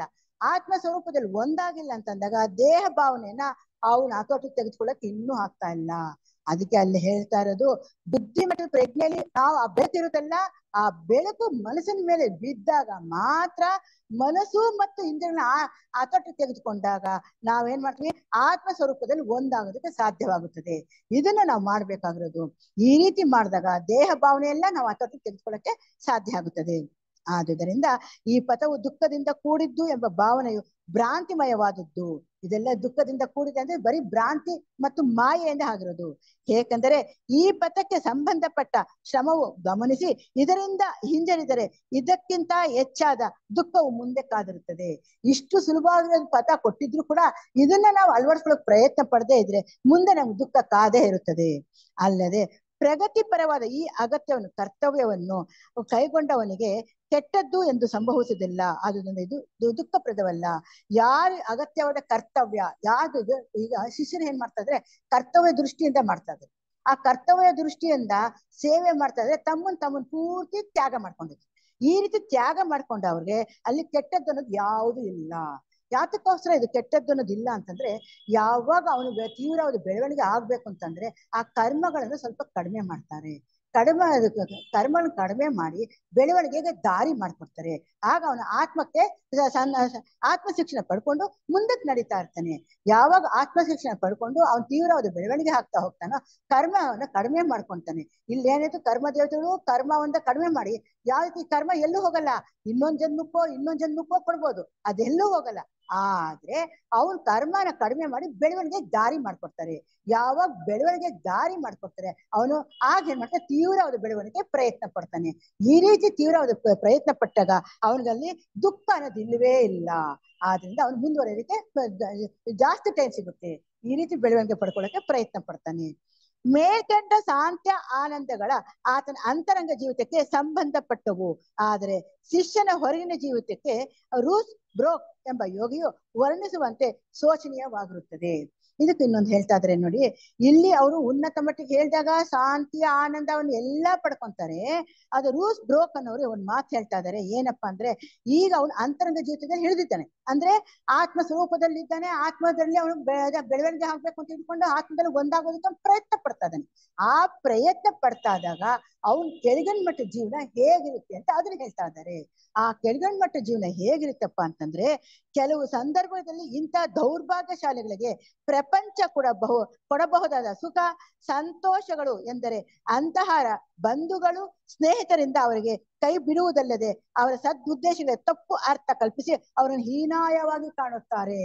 ಅದು ಯಾಕಂದ್ರೆ ಸುತ್ತಮುತ್ತ ಪ್ರಪಂಚದಲ್ಲಿ ನೋಡ್ತಾ ಇರ್ತಾರಲ್ವಾ, ಅವ್ರಿಗೆ ಏನ್ ಮಾಡ್ತಾರೆ, ಒಳ್ಳೆ ಕಡೆ ಹೋಗ್ತಾ ಇದ್ರೆ, ಒಳ್ಳೆ ಇದು ಬೆಳವಣಿಗೆ ಆಗ್ತಾ ಇದ್ರೆ ಸಹಿಸ್ಕೊಳಕ್ಕಾಗಲ್ಲ. ಅವ್ರು ಹೀನಾಯವಾಗಿ ಮಾತಾಡ್ತಾರೆ. ಏನೋ ಕಲ್ತರು ಏನೋ ಮಾಡಿದ್ರು ಅಂತ ಒಂದು ಬರುತ್ತೆ. ಇನ್ನೊಂದು ಏನ್ ಹೇಳ್ತಾರೆ, ಬಂಧುಗಳು ಕೂಡ ಸ್ನೇಹಿತರು ಕೂಡ ಕೈ ಬಿಟ್ಬಿಡ್ತಾರೆ. ಇಂಥದ್ದೆಲ್ಲ ಇದೆಲ್ಲ ಒಂದು ಪರೀಕ್ಷೆ ನಮ್ಗೆ. ಈ ಪರೀಕ್ಷೆನ ಗೆಲ್ಲಬೇಕು. ಈ ಪರೀಕ್ಷೆ ಗೆಲ್ಲಿದಾಗ ಮಾತ್ರ ನಾವು ಉನ್ನತ ಮಟ್ಟಕ್ಕೆ ಹೋಗೋದು. ಅದೇ ಉನ್ನತ ಮಟ್ಟದ ಅಂದ್ರೆ ಅಂತರಂಗ ಜೀವಿತ ಅನ್ನೋದು. ಇದಕ್ಕೋಸ್ಕರ ಎಡ್ಬಿಟ್ಟರ್ ಹೇಳೋದು, ಅಂತರಂಗ ಜೀವಿತದಲ್ಲಿ ನೀವು ಸ್ಥಿರವಾಗಿ ನಿಂತ್ರೆ ಇದನ್ನೆಲ್ಲ ಯಾವ್ದು ಲೆಕ್ಕ ಇಲ್ಲ. ಈ ಅಂತರಂಗ ಜೀವಿತದಲ್ಲಿ ನೀವು ಸ್ಥಿರವಾಗಿ ನಿಲ್ದೇ ಇದ್ರೆ ಇದು ಹೆಜ್ಜೆ ಹೆಜ್ಜೆಗೂ ನಮ್ಮ ಪರೀಕ್ಷೆಗಳು ಅಂತ ತಿಳ್ಕೊಳ್ಳಲ್ಲ, ಅದ್ರಲ್ಲೇ ನಾವು ಸೋತ್ ಹೋಗ್ತೀವಿ, ಅದರಲ್ಲೇ ಖಂಡಿತ ಹೊರಟೋಗ್ತೀವಿ. ಅದಕ್ಕೆ ಬ್ಲಾವಸ್ಕಿ ಅವರ ಅವರು ಯಾವ ರೀತಿ ಇದೆ ಅಂತ ಹೇಳ್ತಾರೆ ನೋಡಿ. ಒಂದು ಎಕ್ಸಾಂಪಲ್ ಮೂಲಕ ಬ್ಲಾವಸ್ಕಿ ಕೊಡ್ತಾರೆ. ಯಾವ ರೀತಿ ಅಂದ್ರೆ ಬ್ಲಾವಸ್ಕಿ ಅವರು ಒಂದು ಏನ್ ಹೇಳ್ತಾರಪ್ಪ ಅಂದ್ರೆ, ಗುಪ್ತ ವಿದ್ಯೆ ಸಂಬಂಧಪಟ್ಟ ಕೆಲವು ಕಟ್ಟಳೆಗಳು ಇರುತ್ತದೆ, ಅದು ಸಂಬಂಧಪಟ್ಟ ರೀತಿಯಲ್ಲಿ ಅವರು ಎಲ್ಲರೂ ಪ್ರಚಾರ ಮಾಡ್ಬೇಕು ಅಂತ ಹೇಳ್ತಾರೆ. ಆದ್ರೆ ಆ ಪ್ರಚಾರ ಮಾಡಕ್ ಮುಂಚೆನೆ ಏನ್ ಮಾಡ್ತಾರಪ್ಪ ಅಂದ್ರೆ, ಕೆಲವು ಒಬ್ಬ ಅಜ್ಞಾತವಶಾತ್ ಒಬ್ಬ ದ್ವೇಷಿ, ಹೊಟ್ಟೆ ಕಿಚ್ಚು ಕಾರುವ ಮಾನವ ರೂಪದ ನಾಯಿಗಳು ಇರ್ತಾರೆ. ಅವ್ರು ಏನ್ ಮಾಡ್ತಾರೆ ಅಂದ್ರೆ, ಗುಪ್ತ ವಿದ್ಯೆ ಸಂಬಂಧಪಟ್ಟ ಉಲ್ಲಂಘನೆ ಕಟ್ಟಳೆಯನ್ನು ಆ ಬೋಧಕನು ಸಿಂಹದ ಹೃದಯವನ್ನು ಹೊಂದಿದ್ದರೆ ನಿರಾಧಾರ ಅಪವಾದನು ಸಹಿಸಲಾರರು. ಈ ಕೆಲ್ಸಕ್ಕೆ ಬಾರ್ದ್ರ ಅಪವಾದನ ಹಾಕ್ಬಿಟ್ರು. ಯಾರಿಗೆ? ಬ್ಲಾವಸ್ಕಿ ಅಮ್ಮನ್ಗೆ. ಆ ಬ್ಲಾವಸ್ಕಿಗೆ ಅಪವಾದ ಹಾಕ್ಬಿಟ್ರು. ಅವ್ರು ಏನ್ ಮಾಡ್ತಾ ಇದ್ರೆ, ಇಡೀ ವಿಶ್ವಕ್ಕೆ ಒಳ್ಳೇದ್ ಮಾಡ್ಬೇಕು ಅಂತ ಪ್ರಯತ್ನ ಪಟ್ರು. ಆದ್ರೆ ಅದನ್ನ ಹೀನಾಯವಾಗ ನೋಡಿ ಏನೇನೋ ಮಾಡಿ ಹೊಟ್ಟೆ ಕಿಚ್ಚಿನಿಂದ ಅದನ್ನ ಏನೇನೋ ಮಾಡ್ಬೇಕು ಮಾಡಿ ಅದನ್ನ ಒಂದು ತರ ಏನ್ ಮಾಡಿದ್ರು, ಅವ್ರಿಗೆ ತುಂಬಾನೇ ನೋವು ಕೊಟ್ಬಿಟ್ರು. ಅಂತ ನೋವಲ್ಲೂ ಕೂಡ ಆತ ಏನು ಧೈರ್ಯಗೊಳ್ಳಲಿಲ್ಲ. ತಾಳ್ಮೆ ಅನ್ನೋದು ಏನ್ ಮಾಡಿದ್ರು ಅಂದ್ರೆ, ಅವ್ರು ಇನ್ನೂ ಒಂದು ಮಾತು ಹೇಳ್ತಾರೆ, ತಾಳ್ಮೆ ಅನ್ನೋದು ಒಂದು ಬಟ್ಲು ತುಂಬಿಕೊಳ್ಳಿ, ಅದನ್ನ ಚೆನ್ನಾಗಿ ಕುಡಿಬೇಕು ಅಂತಾರೆ. ಆ ಕುಡ್ದಾಗ ತಾಳ್ಮೆ ಅನ್ನೋದು ನಮ್ಮಲ್ಲಿ ಇರುತ್ತೆ. ಎಷ್ಟು ತಾಳ್ಮೆಯಿಂದ ಇರ್ತೀವೋ ಅಷ್ಟು ನಮ್ಮಲ್ಲಿ ಕ್ಷಮಾಗುಣ ಬರ್ತದೆ. ಎಷ್ಟು ಕ್ಷಮಾಗುಣ ಬರುತ್ತೋ ಆಗಿಂತ ಅವ್ರನ್ನೆಲ್ಲ ನಾವು ಕ್ಷಮಿಸ್ತಾ ಹೋಗ್ಬೇಕು. ಅವ್ರು ಹೇಳ್ತಾರೆ ನೋಡಿ, ಒಂದು ಮಾತು ಹೇಳ್ತಾರೆ, ನಿರಾಧಾರ ಅಪವಾದನ್ನು ಸಹಿಸಲಾರದು. ಆದರೂ ಆ ಕಾಲದ ಮಗುವಿನಂತಹ ಕ್ಷಮಗುಣವಿಲ್ಲದಿದ್ದರೆ ಅಂತ ಕ್ಷಮಿಸುವುದಕ್ಕೆ ಸಾಧ್ಯವಿಲ್ಲದೆ ತನ್ನ ಮಹತ್ ಕಾರ್ಯವನ್ನು ಕೈ ಬಿಡಬೇಕಾಗಿತ್ತು. ಆದ್ರೆ ಅವ್ರು ಏನ್ ಮಾಡಿದ್ರು, ಅವ್ರನ್ನೆಲ್ಲ ಕ್ಷಮಿಸ್ಬಿಟ್ರು. ಆದ್ರೆ ಕ್ಷಮಿಸದೇ ಇದ್ದಿದ್ರೆ ಅವ್ರು ಯಾಗಿತ್ತು, ಅವ್ರ ಮಗು ಅಂತ ಗುಣ ಇತ್ತು, ತಾಳ್ಮೆ ಅವ್ರು ಎಷ್ಟೆಷ್ಟು ಅಳವಡಿಸ್ಕೊಂಡ್ರು ಮಗುವಿನಂತ ಮನೋಭಾವನೆ ಇತ್ತು. ಯಾರಿಗೆ? ಬ್ಲಾವಸ್ಕಿ ಅಮ್ಮ. ಆ ಮಗುವಿನಂತ ಮನೋಭಾವನೆ ಇದ್ದಿದ್ದಕ್ಕೆ ಅವ್ರು ಅಂತಹ ಅಪವಾದ ಓಡಿಸಿದ್ರು ಸಹ ಅದನ್ನ ಅವರು ತೆಗೆದುಕೊಳ್ಳಿಲ್ಲ, ಲೆಕ್ಕಕ್ಕೆ ತೆಗೆದುಕೊಳ್ಳಿಲ್ಲ, ಬಿಟ್ಬಿಟ್ರು, ಕ್ಷಮಿಸ್ಬಿಟ್ರು. ಅವ್ರ ಕರ್ಮ ಅವ್ರು ಅನುಭವಿಸ್ತಾರೆ ಬಿಡಿ, ನನಗೆ ಯಾಕೆ ಅಂತಂದು ಅವ್ರು ಮುಂದುವರೆದ್ರು. ಈ ರೀತಿ ನಾವು ಅಳವಡಿಸ್ಕೊಳ್ಳೋಕೆ ಪ್ರಯತ್ನ ಪಡ್ಬೇಕು. ಯಾಕೆಂದ್ರೆ ನಮ್ಮ ಜೀವನದಲ್ಲಿ ನಮಗೆ ಗೊತ್ತಿಲ್ದರೇನೆ ಇವೆಲ್ಲ ನಡೀತಾ ಇರುತ್ತೆ. ಅದರಿಂದ ಇದು ಒಂದು ಪಾಠ ಅಂತ ಹೇಳಿದ್ರು.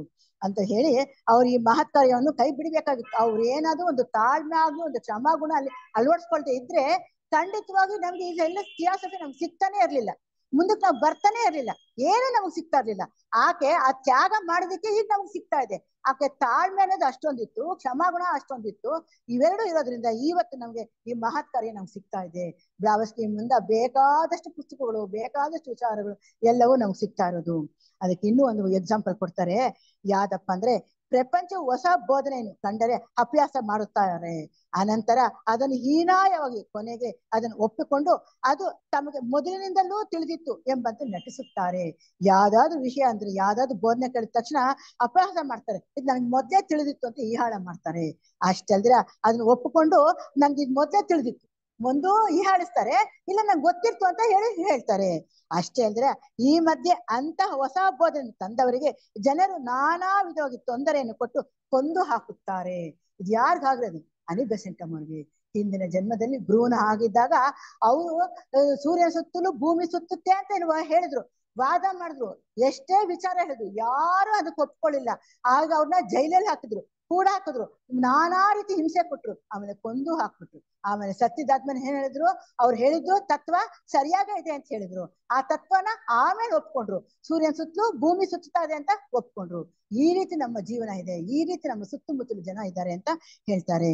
ಇನ್ನು ಮೌನವಾಣಿ ಹೇಳುವಂತೆ ಉಮೇದುವಾರನ ಪ್ರಜ್ಞೆಯು 3 ಭವನದಲ್ಲಿ ಹಾದು ಹೋಗೋದ್ರ ಮೂಲಕ ಶಿಕ್ಷಣ ಪಡಿಬಹುದು ಅಂತಾರೆ. ಇಲ್ಲಿ 3 ಭವನದಲ್ಲಿ ಅಂತ ಹೇಳಿದಾಗ ಇಲ್ಲಿ 3 ರೀತಿ ಹೇಳ್ತಾರೆ. ಯಾವ್ದಪ್ಪ ಅಂತಂದ್ರೆ, ಇಲ್ಲಿ ಮೌನವಾಣಿನೇ ಹೇಳಿದರೆ ಉಮೇದುವಾರನಿಗೆ ಅಂದ್ರೆ ಯೋಗಿ ಲೆಗ್ಬಿಟ್ಟರ್ ಅವರು ಹೇಳಿದ್ದಾರೆ. ಇದೇ ಮೌನವಾಣಿಯಲ್ಲಿ ಅಂದ್ರೆ ಇದು ಬ್ಲಾವಸ್ಕಿ ಅಮ್ಮ ಅವರು ಮೌನವಾಣಿಯಲ್ಲಿ ಅದನ್ನ ವಿಚಾರವಾಗಿ ತುಂಬಾನೇ ಹೇಳಿದ್ದಾರೆ. ಅದು ಹೇಗಪ್ಪ ಅಂದ್ರೆ ನೋಡೋಣ, ಹೀಗ್ ನೋಡೋಣ. ಈ 3 ಸಭಾಂಗಣವನ್ನು ಮಾನವನ ಬೆಳವಣಿಗೆಗೆ 3 ಘಟ್ಟಗಳು ಅಂತ ಹೇಳಿದ್ದಾರೆ. ಬ್ಲಾವಸ್ಕಿ ಅಮ್ಮ ಹೇಳಿರೋ ಮಾತು 3 ಘಟ್ಟಗಳು ಅಂತ ಹೇಳ್ತಾರೆ. ಈ ಪ್ರಪಂಚದಲ್ಲಿ ಅಜ್ಞಾನದಿಂದ ಜೀವಿಸುವುದು ತನ್ನ ಸುತ್ತಮುತ್ತಲು ಇರುವ ವಸ್ತುಗಳಿಂದ ಮತ್ತು ರಾಗದ್ವೇಷಗಳಿಂದ ಒಳಗಾಗತಕ್ಕವರು ಮತ್ತು ತನ್ನ ಹತೋಟಿಗೆ ಗೊಳಿಸಪಡದ ಕಾಮಗಳು ಮತ್ತು ಆಶೆಗಳಿಂದ ಕಾರ್ಯೋನ್ಮುಖರಾಗುವವನು. ಇದು ಮೊದಲನೇ ಅಜ್ಞಾನ ಅಂತ ಹೇಳ್ತಾರೆ. ಯಾವ್ದಪ್ಪ ಅಂತ ಹೇಳಿದ್ರೆ ಅಜ್ಞಾನದಲ್ಲಿ ನಾವು ಜೀವನ ಮಾಡ್ತಾ ಇದೀವಿ ಅಂತಂದ್ರೆ ನಾವು ರಾಗದ್ವೇಷಗಳಿಗೆ ಒಳಗಾಗಿದ್ದೀವಿ. ರಾಗದ್ವೇಷಗಳಿಗೆ ಒಂದೇ ಅಲ್ಲ, ಇಡೀ ವಸ್ತುಗಳನ್ನ ಆತೋಟಕ್ಕೆ ತೆಗೆದುಕೊಳ್ತಾ ಇಲ್ಲ. ಒಂದು ಕಡೆ ಕಾಮ ಆಸೆಗಳಿಗೆ ಕಾರ್ಯೋನ್ಮುಖ ಅಂದ್ರೆ ಕೆಳಗಿನ ಮಟ್ಟದ ಜೀವನನೇ ಸರಿಯಾಗಿದೆ ಅಂದ್ರೆ ಅದು ಎಲ್ಲಿದ್ದೀವಿ? ಆ ಕೆಳಗಿನ ಮಟ್ಟದಲ್ಲಿ ಇರೋದೀವಿ ಅಂತಂದ್ರೆ ಅಜ್ಞಾನ ಸಭಾಂಗಣ ಅಂತ ಹೇಳ್ತಾರೆ. ರಾಗದ್ವೇಷಗಳು ತುಂಬಿದೆ ಅಂದ್ರೆ ಅಜ್ಞಾನ ಸಭಾಂಗಣ. ಇದು ಮೊದಲನೇದು ಅಂತ ಹೇಳಿ. ಇನ್ನು ಎರಡನೇದು ಸಭಾಂಗಣ ಅಂದ್ರೆ ಪ್ರಕೃತಿಯಲ್ಲಿ ನಿರ್ದಿಷ್ಟ ನಿಯಮಗಳಿವೆ ಎಂದು ತಿಳಿದುಕೊಂಡು ಅವುಗಳಿಗೆ ಅನುಗುಣವಾಗಿ ತಾನು ಕೆಲಸ ಮಾಡಿದರೆ ಹಿಂದೆ ಅಜ್ಞಾನದಲ್ಲಿ ಇರುವುದಕ್ಕಿಂತ ಬಹಳ ಹೆಚ್ಚಿನ ಪ್ರಭುತ್ವವನ್ನು ಅವುಗಳ ಮೇಲೆ ಪಡೆಯಬಹುದು ಎಂಬುದನ್ನು ಅರಿತುಕೊಳ್ಳುವನು. ಯಾವ ರೀತಿ ಈಗ ಮೊದಲನೇದಲ್ಲಿ ಅಜ್ಞಾನ ಸಭಾಂಗಣ ಅಂತ ಹೇಳಿ, ಎರಡನೇದಲ್ಲಿ ಏನ್ ಹೇಳ್ತಾ ಇದ್ರೆ ಪಾಠ ಕಲಿಯುವ ಸಭಾಂಗಣ ಅಂತಾರೆ. ಯಾವ ರೀತಿ ಪಾಠ ಕಲಿಯೋದು ಎಂದು ಕಾಮಲೋಕಕ್ಕೆ ಸಂಬಂಧಪಟ್ಟಿರೋದು. ಇದು ಕಾಮಲೋಕಕ್ಕೆ ಸಂಬಂಧಪಟ್ಟಿರ್ಬೇಕಾದ್ರೆ ಪ್ರಕೃತಿಯಲ್ಲಿ ಏನೇ ನಿಯಮಗಳಿದೆಯೋ ಅದನ್ನೆಲ್ಲ ತಿಳಿದುಕೊಂಡು ಅವಳ ಅನುಗುಣವಾಗಿ ಕೆಲಸ ಮಾಡ್ತಾ ಮಾಡ್ತಾ ಅಜ್ಞಾನದಲ್ಲಿ ಇದ್ದುಕೊಂಡು ಸಹ ಅವನು ಪ್ರತಿಯೊಂದನ್ನು ಪ್ರಭುತ್ವ ಅಂದ್ರೆ ಯಜಮಾನತ್ವ ತೆಗೆದುಕೊಂತಾನೆ. ಈ ಯಜಮಾನತ್ವ ತೆಗೆದುಕೊಂಡಾಗ ಮಾತ್ರ ಅವನು ಅಲ್ಲಿ ಏನಿದೆ ಜ್ಞಾನ ಅರಿತುಕೊಂತಾನೆ. ಇದನ್ನೇ ಪಾಠ ಕಲಿಯುವ ಸಭಾಂಗಣ ಅಂತಾರೆ. ಇನ್ನು ಮೂರನೇದು ಬಂದು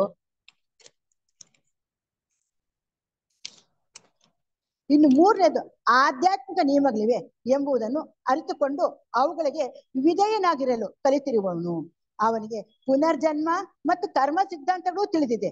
ತನ್ನ ಮತ್ತು ಇತರರ ಆಧ್ಯಾತ್ಮ ಪ್ರಗತಿಯು ಕೆಲವು ನೀತಿ ನಿಯಮಗಳ ಅನುಸಾರವಾಗಿ ನಡೆಯುತ್ತಾನೆ.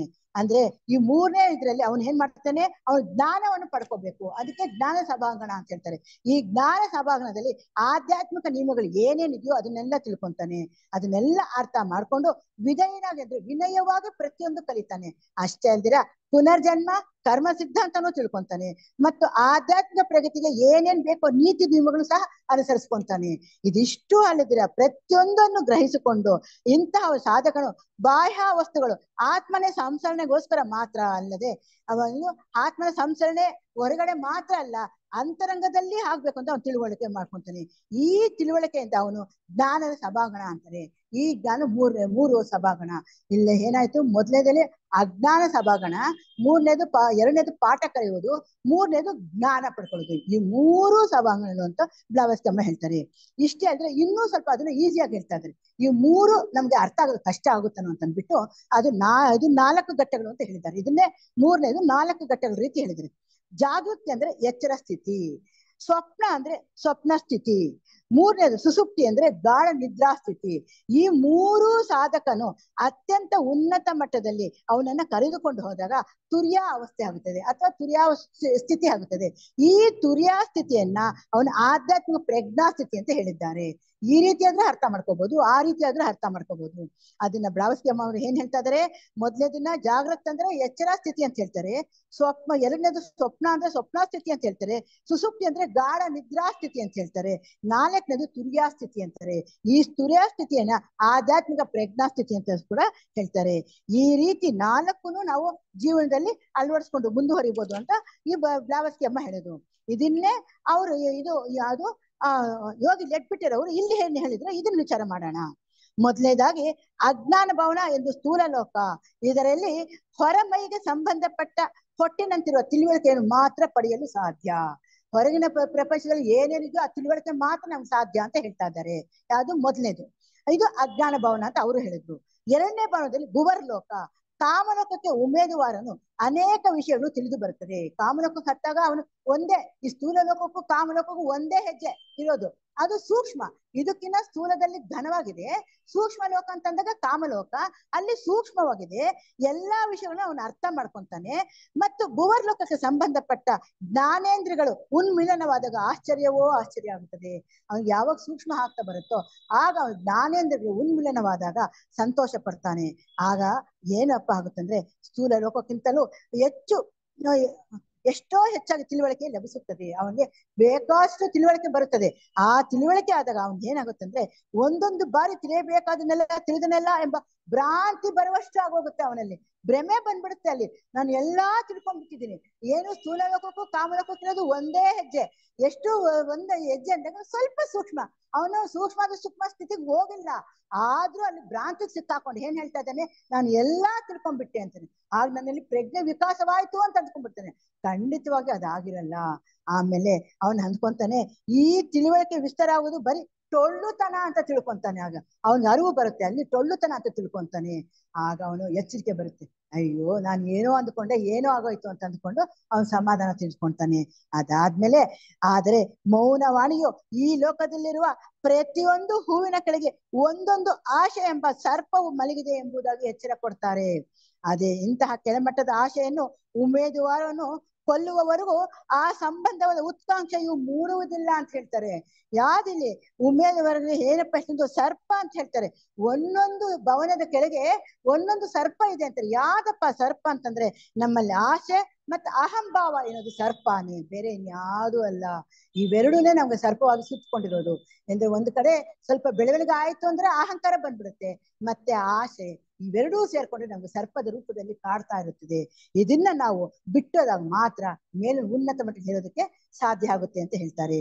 ಉದಾಹರಣೆಗಾಗಿ ಸ್ವಾರ್ಥದಿಂದ ಕೂಡಿದ ಪ್ರೇಮದಲ್ಲಿ ಸ್ವಾರ್ಥವನ್ನು ಮೂಲೋತ್ಪಟನ ಮಾಡಿ ನಿಷ್ಕಾಮ ಪ್ರೇಮ ಎಂದರೆ ಪ್ರೇಮ ಪಾತ್ರ ಹಿತವನ್ನೇ ಲಕ್ಷ್ಯದಲ್ಲಿ ಇಟ್ಟುಕೊಂಡಿರುವ ಪರಿಶುದ್ಧವಾದ ಪ್ರೇಮ ಭಾವನೆ ಬೆಳೆಸಿಕೊಳ್ಳಬೇಕಾಗುತ್ತದೆ. ನೋಡಿ ಅವರು ಉತ್ತರ ಹೇಳ್ತಾ ಇದಾರೆ, ನಾವು ಏನಪ್ಪಾ ಅಂತಂದ್ರೆ ಯಾವಾಗ ಅಹಂಭಾವ ಮತ್ತೆ ಆಸೆನ ಕೊಲ್ಲುತ್ತೀವೋ ಆಗ ನಮ್ಗೆ ಸ್ವಾರ್ಥದಿಂದ ಕೂಡಿದ ಪ್ರೇಮನ ಮೂಲೋತ್ಪಟನ ಮಾಡಿ ಸ್ವಾರ್ಥ ತ್ಯಾಗ ಮಾಡ್ತೀವಿ.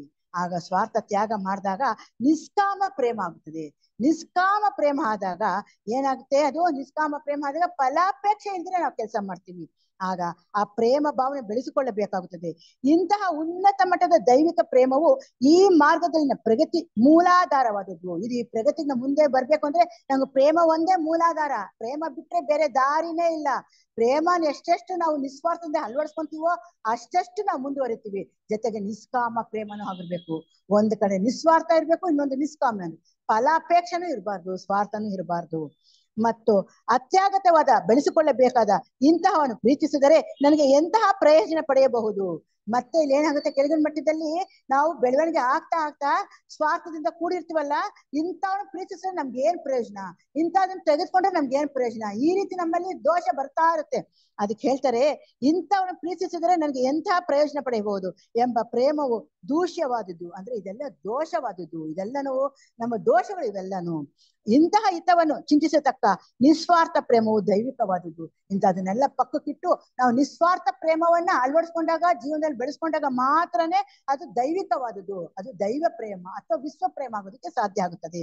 ಅಂತಹ ಶುದ್ಧ ಪ್ರೇಮವನ್ನು ಬೆಳೆಸಿಕೊಳ್ಳಬೇಕು. ಏಕೆಂದರೆ ಅಂತಹ ಪ್ರೇಮವು ತನ್ನನ್ನು ಪೂರ್ತಿ ಮರೆತು ಸಂಬಂಧಪಟ್ಟವರ ಹಿತವನ್ನೇ ಮಾತ್ರ ಚಿಂತಿಸುತ್ತಾ ಇರುತ್ತದೆ. ಇದು ಮುಖ್ಯವಾಗಿರೋದು. ನಮ್ಗೆ ಬೇಕಾಗಿರೋದೆ ನಾವು ಚಿಂತನೆ ಮಾಡೋದಲ್ಲ, ಇತರರನ್ನು ಚಿಂತನೆ ಮಾಡೋದೇ ಇರೋದು ಥಿಯಾಸಫಿ ಏನ್ ಹೇಳೋದು, ಪರೋಪಕಾರ ಬುದ್ಧಿನೇ ನಮ್ಗೆ ಬೇಕಾಗಿರೋದು. ಆ ಪರೋಪಕಾರ ಬುದ್ಧಿ ನಮ್ಮಲ್ಲಿ ಇಲ್ದೇ ಇದ್ರೆ ನಾವು ಒಂದು ಹೆಜ್ಜೆ ಮುಂದಿಡಕ್ಕಾಗಲ್ಲ.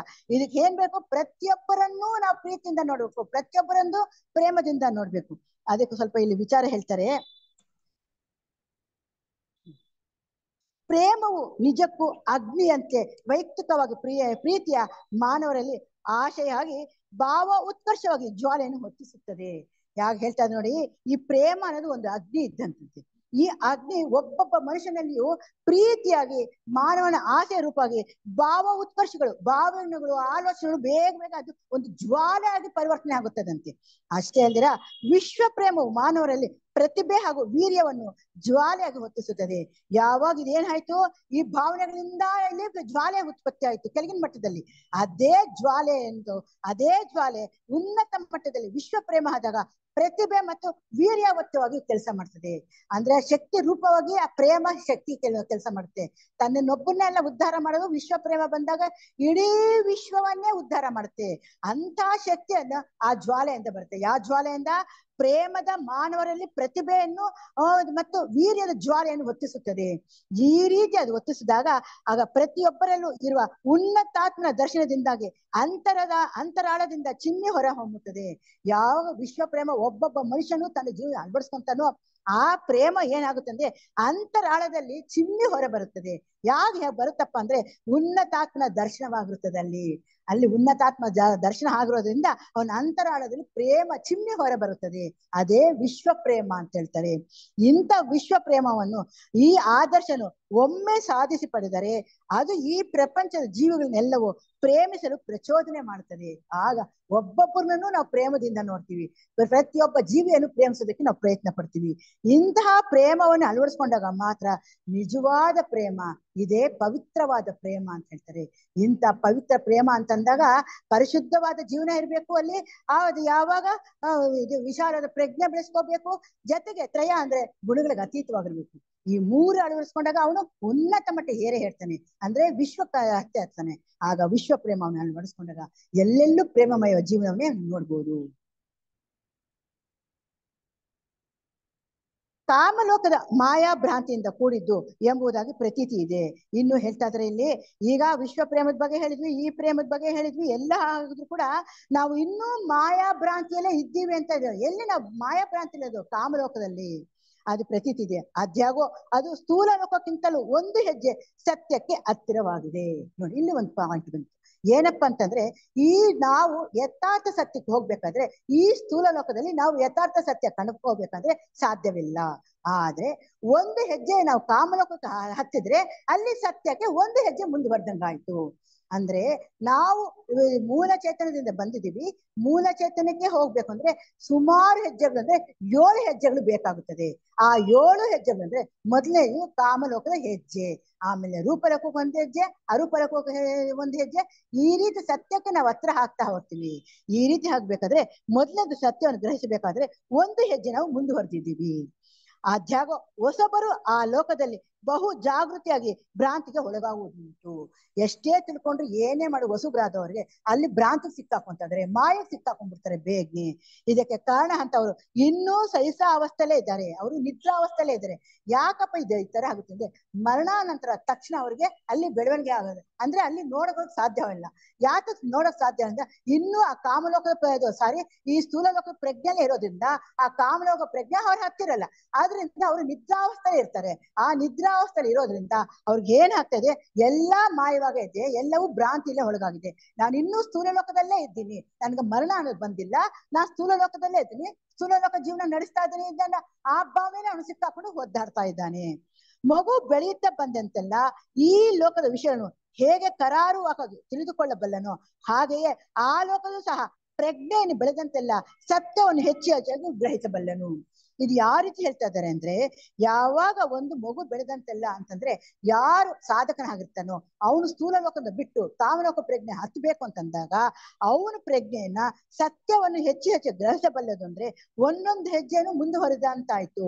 ಆಗ ಅವನು ಏನಾಯ್ತು, ಬೆಳವಣಿಗೆಯಲ್ಲಿ ತೀವ್ರವಾಗುತ್ತಾ ಬಂತು. ಕಾಲಕ್ಕೆ ಮುಂಚಿತವಾಗಿ ಅದರಲ್ಲಿ ವ್ಯವಹರಿಸಲು ಉದ್ದೇಶ ಪಡುವ ಪ್ರಯತ್ನ ಮಾಡತಕ್ಕ ನಾವು ತಪ್ಪು ಹೆಜ್ಜೆ ನೀಡುವುದು ಸ್ವಾಭಾವಿಕ. ಯಾವಾಗ ನಾವು ಪ್ರತಿಯೊಂದು ತಿಳ್ಕೊಂಡು ಹೆಜ್ಜೆ ಇಟ್ರೆ ಮುಂದುವರೆದ್ರೆ ಪರವಾಗಿಲ್ಲ, ಅದು ಕಾಮಲೋಕ ಪ್ರಜ್ಞೆ ನಾವು ಅರ್ಥ ಮಾಡ್ಕೊಳ್ತೀರಾ, ನಾವು ತಪ್ಪು ಹೆಜ್ಜೆ ಇಟ್ರೆ ಏನಾಗ್ತದ್ವಿ, ಅಲ್ಲಿ ಮಾಯಾಜ್ವಾಲ ಸಿಕ್ಕಾಕೊಂತಾ ಇದೀವಿ. ಮತ್ತು ಅದು ಮಾಯಾಜ ಒಂದೇ ಅಲ್ಲ, ಅಲ್ಲಿ ಸ್ವಾಭಾವಿಕವಾಗಿ ಏನಾಗ್ತದೆ, ಭ್ರಾಂತಿಗೆ ಒಳಗೆ ಬರ್ತಾ ಇದೀವಿ. ಇದಕ್ಕೆ ನಾವು ಏನ್ ಬೇಕು, ನಮ್ಗೆ ಜಾಗರೂಕತೆಯಿಂದ ಇರ್ಬೇಕು, ಎಚ್ಚರಿಕೆಯಿಂದ ಇರ್ಬೇಕು ಅಂತ ಹೇಳ್ತಾರೆ. ಅಲ್ಲದೆ ಈ ಲೋಕದಲ್ಲಿ ವ್ಯವಹರಿಸುವ ತಮ್ಮ ಶಕ್ತಿ ವಿಷಯಗಳನ್ನು ಬೆಳೆಸಿಕೊಳ್ಳಲು ಪ್ರಯತ್ನ ಪಡತಕ್ಕ ಶಿಷ್ಯರಿಗೆ ನುರಿತ ಅನುಭವಶಾಲಿಗಳಂತಹ ಮಾರ್ಗದರ್ಶನವಿಲ್ಲದಿದ್ದರೆ ಅಂತವರು ಕೂಡ ಅಪಾಯಕ್ಕೆ ಒಳಗಾಗುತ್ತಾರೆ. ಅದಕ್ಕೆ ಹೇಳ್ತಾರೆ ಕಾಮಲೋಕ ಪ್ರಜ್ಞೆ ಹತ್ತಬೇಕು ಅಂದ್ರೆ ನುರಿತ ಅನುಭವಿಗಳು ಅಂದ್ರೆ ವೃದ್ಧ ಶಿಷ್ಯರು ಇರ್ತಾರೆ. ಈ ಸಾಮಾನ್ಯ ಶಿಷ್ಯರಿಗೆ ಅವ್ರಿಗೆ ತರಬೇತಿ ಕೊಡ್ತಾರೆ. ಅವ್ರು ತರಬೇತಿ ಕೊಟ್ಟಾಗ ಮಾತ್ರ ಅಲ್ಲಿ ಹೋಗೋದಕ್ಕೆ ಸಾಧ್ಯ ಆಗುತ್ತದೆ. ಇದು ಯಾವ ರೀತಿ ಕೊಡ್ತಾರೆ ಅಂತಂದ್ರೆ ಯಾವಾಗ ನಿದ್ರಾ ಕಾಲದಲ್ಲಿ ನಿದ್ರೆ ಮಾಡ್ತಾಗ ಕಾಮಲೋಕದಲ್ಲಿ ಕಾಮ ಶರೀರದಲ್ಲಿ ಹೋಗಿ ಅಲ್ಲಿ ಸೇವೆ ಸಹಾಯ ಮಾಡ್ಬೇಕು. ಸೇವೆ ಸಹಾಯ ಒಂದೇ ಅಲ್ಲ, ಅಲ್ಲಿ ಶಿಕ್ಷಣ ಪಡ್ಕೋಬೇಕು. ಆ ಶಿಕ್ಷಣ ಎಲ್ಲ ಪಡ್ಕೋಬೇಕು ಅಂದ್ರೆ ಅಲ್ಲಿ ಅವನ್ನ ವೃದ್ಧ ಶಿಷ್ಯರು ಕರ್ಕೊಂಡೋಗಿ ಈ ರೀತಿ ಮಾಡ್ಬೇಕು, ಈ ರೀತಿ ಇರ್ಬೇಕು, ಈ ರೀತಿ ಹೇಳ್ಬೇಕು, ಯಾರು ಸಹಾಯ ಮಾಡ್ಬೇಕು, ಯಾರು ಸೇವೆ ಮಾಡ್ಬೇಕು, ಅಲ್ಲಿ ಬೋಧನೆಗಳೇನು ಅವರೆಲ್ಲ ಇವ್ರಿಗೆ ಬೋಧನೆ ಕೊಟ್ಟಾಗ ಅದನ್ನೆಲ್ಲ ಇವ್ನು ಪಡ್ಕೊಂಡು ಮುಂದುವರಿತಾನೆ. ಆ ರೀತಿ ಅನುಭವಶಾಲೆಯಿಂದ ಪಡ್ಕೊಂಡ್ರೆ ಮಾತ್ರ ಅಲ್ಲಿ ಮಾಯಕ್ಕೆ ಸಿಕ್ಕಾಕೊಳ್ಳಲ್ಲ, ಇಲ್ಲಾಂದ್ರೆ ಮಾಯಕ್ಕೆ ಸಿಕ್ಕಾಕೊಂತೀವಿ ಅಂತ ಹೇಳ್ತಾರೆ. ಯಾರು ಕಾಮಲೋಕದಲ್ಲಿಯೂ ಮತ್ತು ಅದಕ್ಕಿಂತ ಉನ್ನತ ಮಟ್ಟದ ಸೇವೆ ಸಲ್ಲಿಸತಕ್ಕ ದಕ್ಷರಾದ ಕೆಲಸಗಾರರಾಗಬೇಕು ಎಂಬುವಂತವರು ಪರೀಕ್ಷೆಗೆ ಒಳಪಡಿಸಿ ಅತ್ಯಾಘಾತವಾದ ಶಿಕ್ಷೆಯನ್ನು ಕೊಡಬಹುದು. ಯಾವ ರೀತಿ ಹೇಳ್ತಾರೆ ನೋಡಿ, ಯಾರು ಕಾಮಲೋಕದ ದಕ್ಷತೆಯಿಂದ ಕೆಲಸ ಅಂದ್ರೆ ಅವರು ಪ್ರಾಮಾಣಿಕವಾದ ಕೆಲಸ ಮಾಡ್ಬೇಕು ಅಂತ ಅವ್ರ ಬಾಯಲ್ಲಿ ಬರುತ್ತೋ ಅಂತವನ್ನೆಲ್ಲ ಆಯ್ಕೆ ಮಾಡ್ಕೊಂತಾರೆ. ಆಯ್ಕೆ ಮಾಡ್ಕೊಂಡಿದ್ದಾದ್ಮೇಲೆ ಆ ಕೆಲಸಗಾರರಿಗೆ ಒಂದೊಂದು ಪರೀಕ್ಷೆ ಕೊಡ್ತಾರೆ. ಆ ಒಂದೊಂದು ಪರೀಕ್ಷೆ ತೇರ್ಗಡೆ ಆದ್ರೆ ಮಾತ್ರ ಅಲ್ಲಿ ಕಾಮಲೋಕದಲ್ಲಿ ಕಾಮ ಶರೀರದಲ್ಲಿ ಸೇವೆ ಸಹಾಯ ಮಾಡ್ಬೋದು, ಇಲ್ದಿರೆ ಮಾಡೋಕ್ ಸಾಧ್ಯ ಇಲ್ಲ. ಯಾತಕ್ಕೋಸ್ಕರ ಹೇಳ್ತಾರೆ ಅಂದ್ರೆ ಹೆಜ್ಜೆ ಹೆಜ್ಜೆಗೂ ಭಯಂಕರ ದೃಶ್ಯಗಳನ್ನು ಕೊಡ್ತಾರೆ. ಆ ಭಯಂಕರ ದೃಶ್ಯದನ್ನ ಪರೀಕ್ಷೆ ರೂಪವಾಗಿ ನಾವು ಎದುರಿಸ್ಬೇಕು.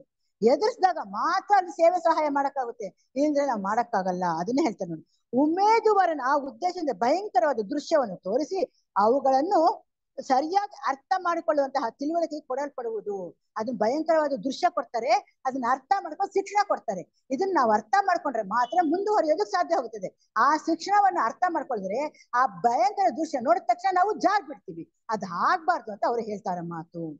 ಆ ರೀತಿ ಶಿಕ್ಷಣ ಕೊಡದೇ ಇದ್ದು ಅಂತಹ ಭಯಂಕರ ದೃಶ್ಯಗಳನ್ನು ಸಂಧಿಸಿದ ಕೂಡಲೇ ಹೊಸಬರಿಗೆ ಗಾಬರಿಯಾಗಿ ತಮ್ಮ ಸ್ಥೂಲ ದೇಹದ ಪ್ರಜ್ಞೆಗೆ ಹಿಂತಿರುಗಿ ಆ ಮೂಲಕ ಆ ಸ್ಥೂಲ ದೇಹದ ಅಪಾಯವಾಗುವುದಲ್ಲದೆ ಮೇಲಿನ ಲೋಕದಲ್ಲೂ ಸಹ ಉಪಯುಕ್ತವಾದ ಸೇವೆ ಸಲ್ಲಿಸಲು ಸಾಧ್ಯವಾಗುವುದಿಲ್ಲ.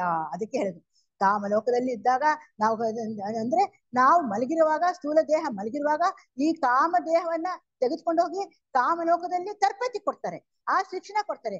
ಆ ಸರಿಯಾದ ಶಿಕ್ಷಣ ನಾವು ಅರ್ಥ ಮಾಡ್ಕೊಳ್ದೇ ಇದ್ರೆ ನಾವು ಅಲ್ಲಿ ಅಪಾಯಕ್ಕಾದಿರೋದು ಯಾವ ರೀತಿ ಅಂದ್ರೆ ಆ ನೋಡಿದ ತಕ್ಷಣ ಭಯಂಕರ ದೃಶ್ಯ ಭಯ ಆಗಿ ವಾಪಸ್ ಬಂದ್ಬಿಡ್ತೀವಿ, ಆ ಸ್ಥೂಲ ದೇಹಕ್ಕೆ ನಾವು ವಾಪಸ್ ಬಂದ್ಬಿಡ್ತೀವಿ.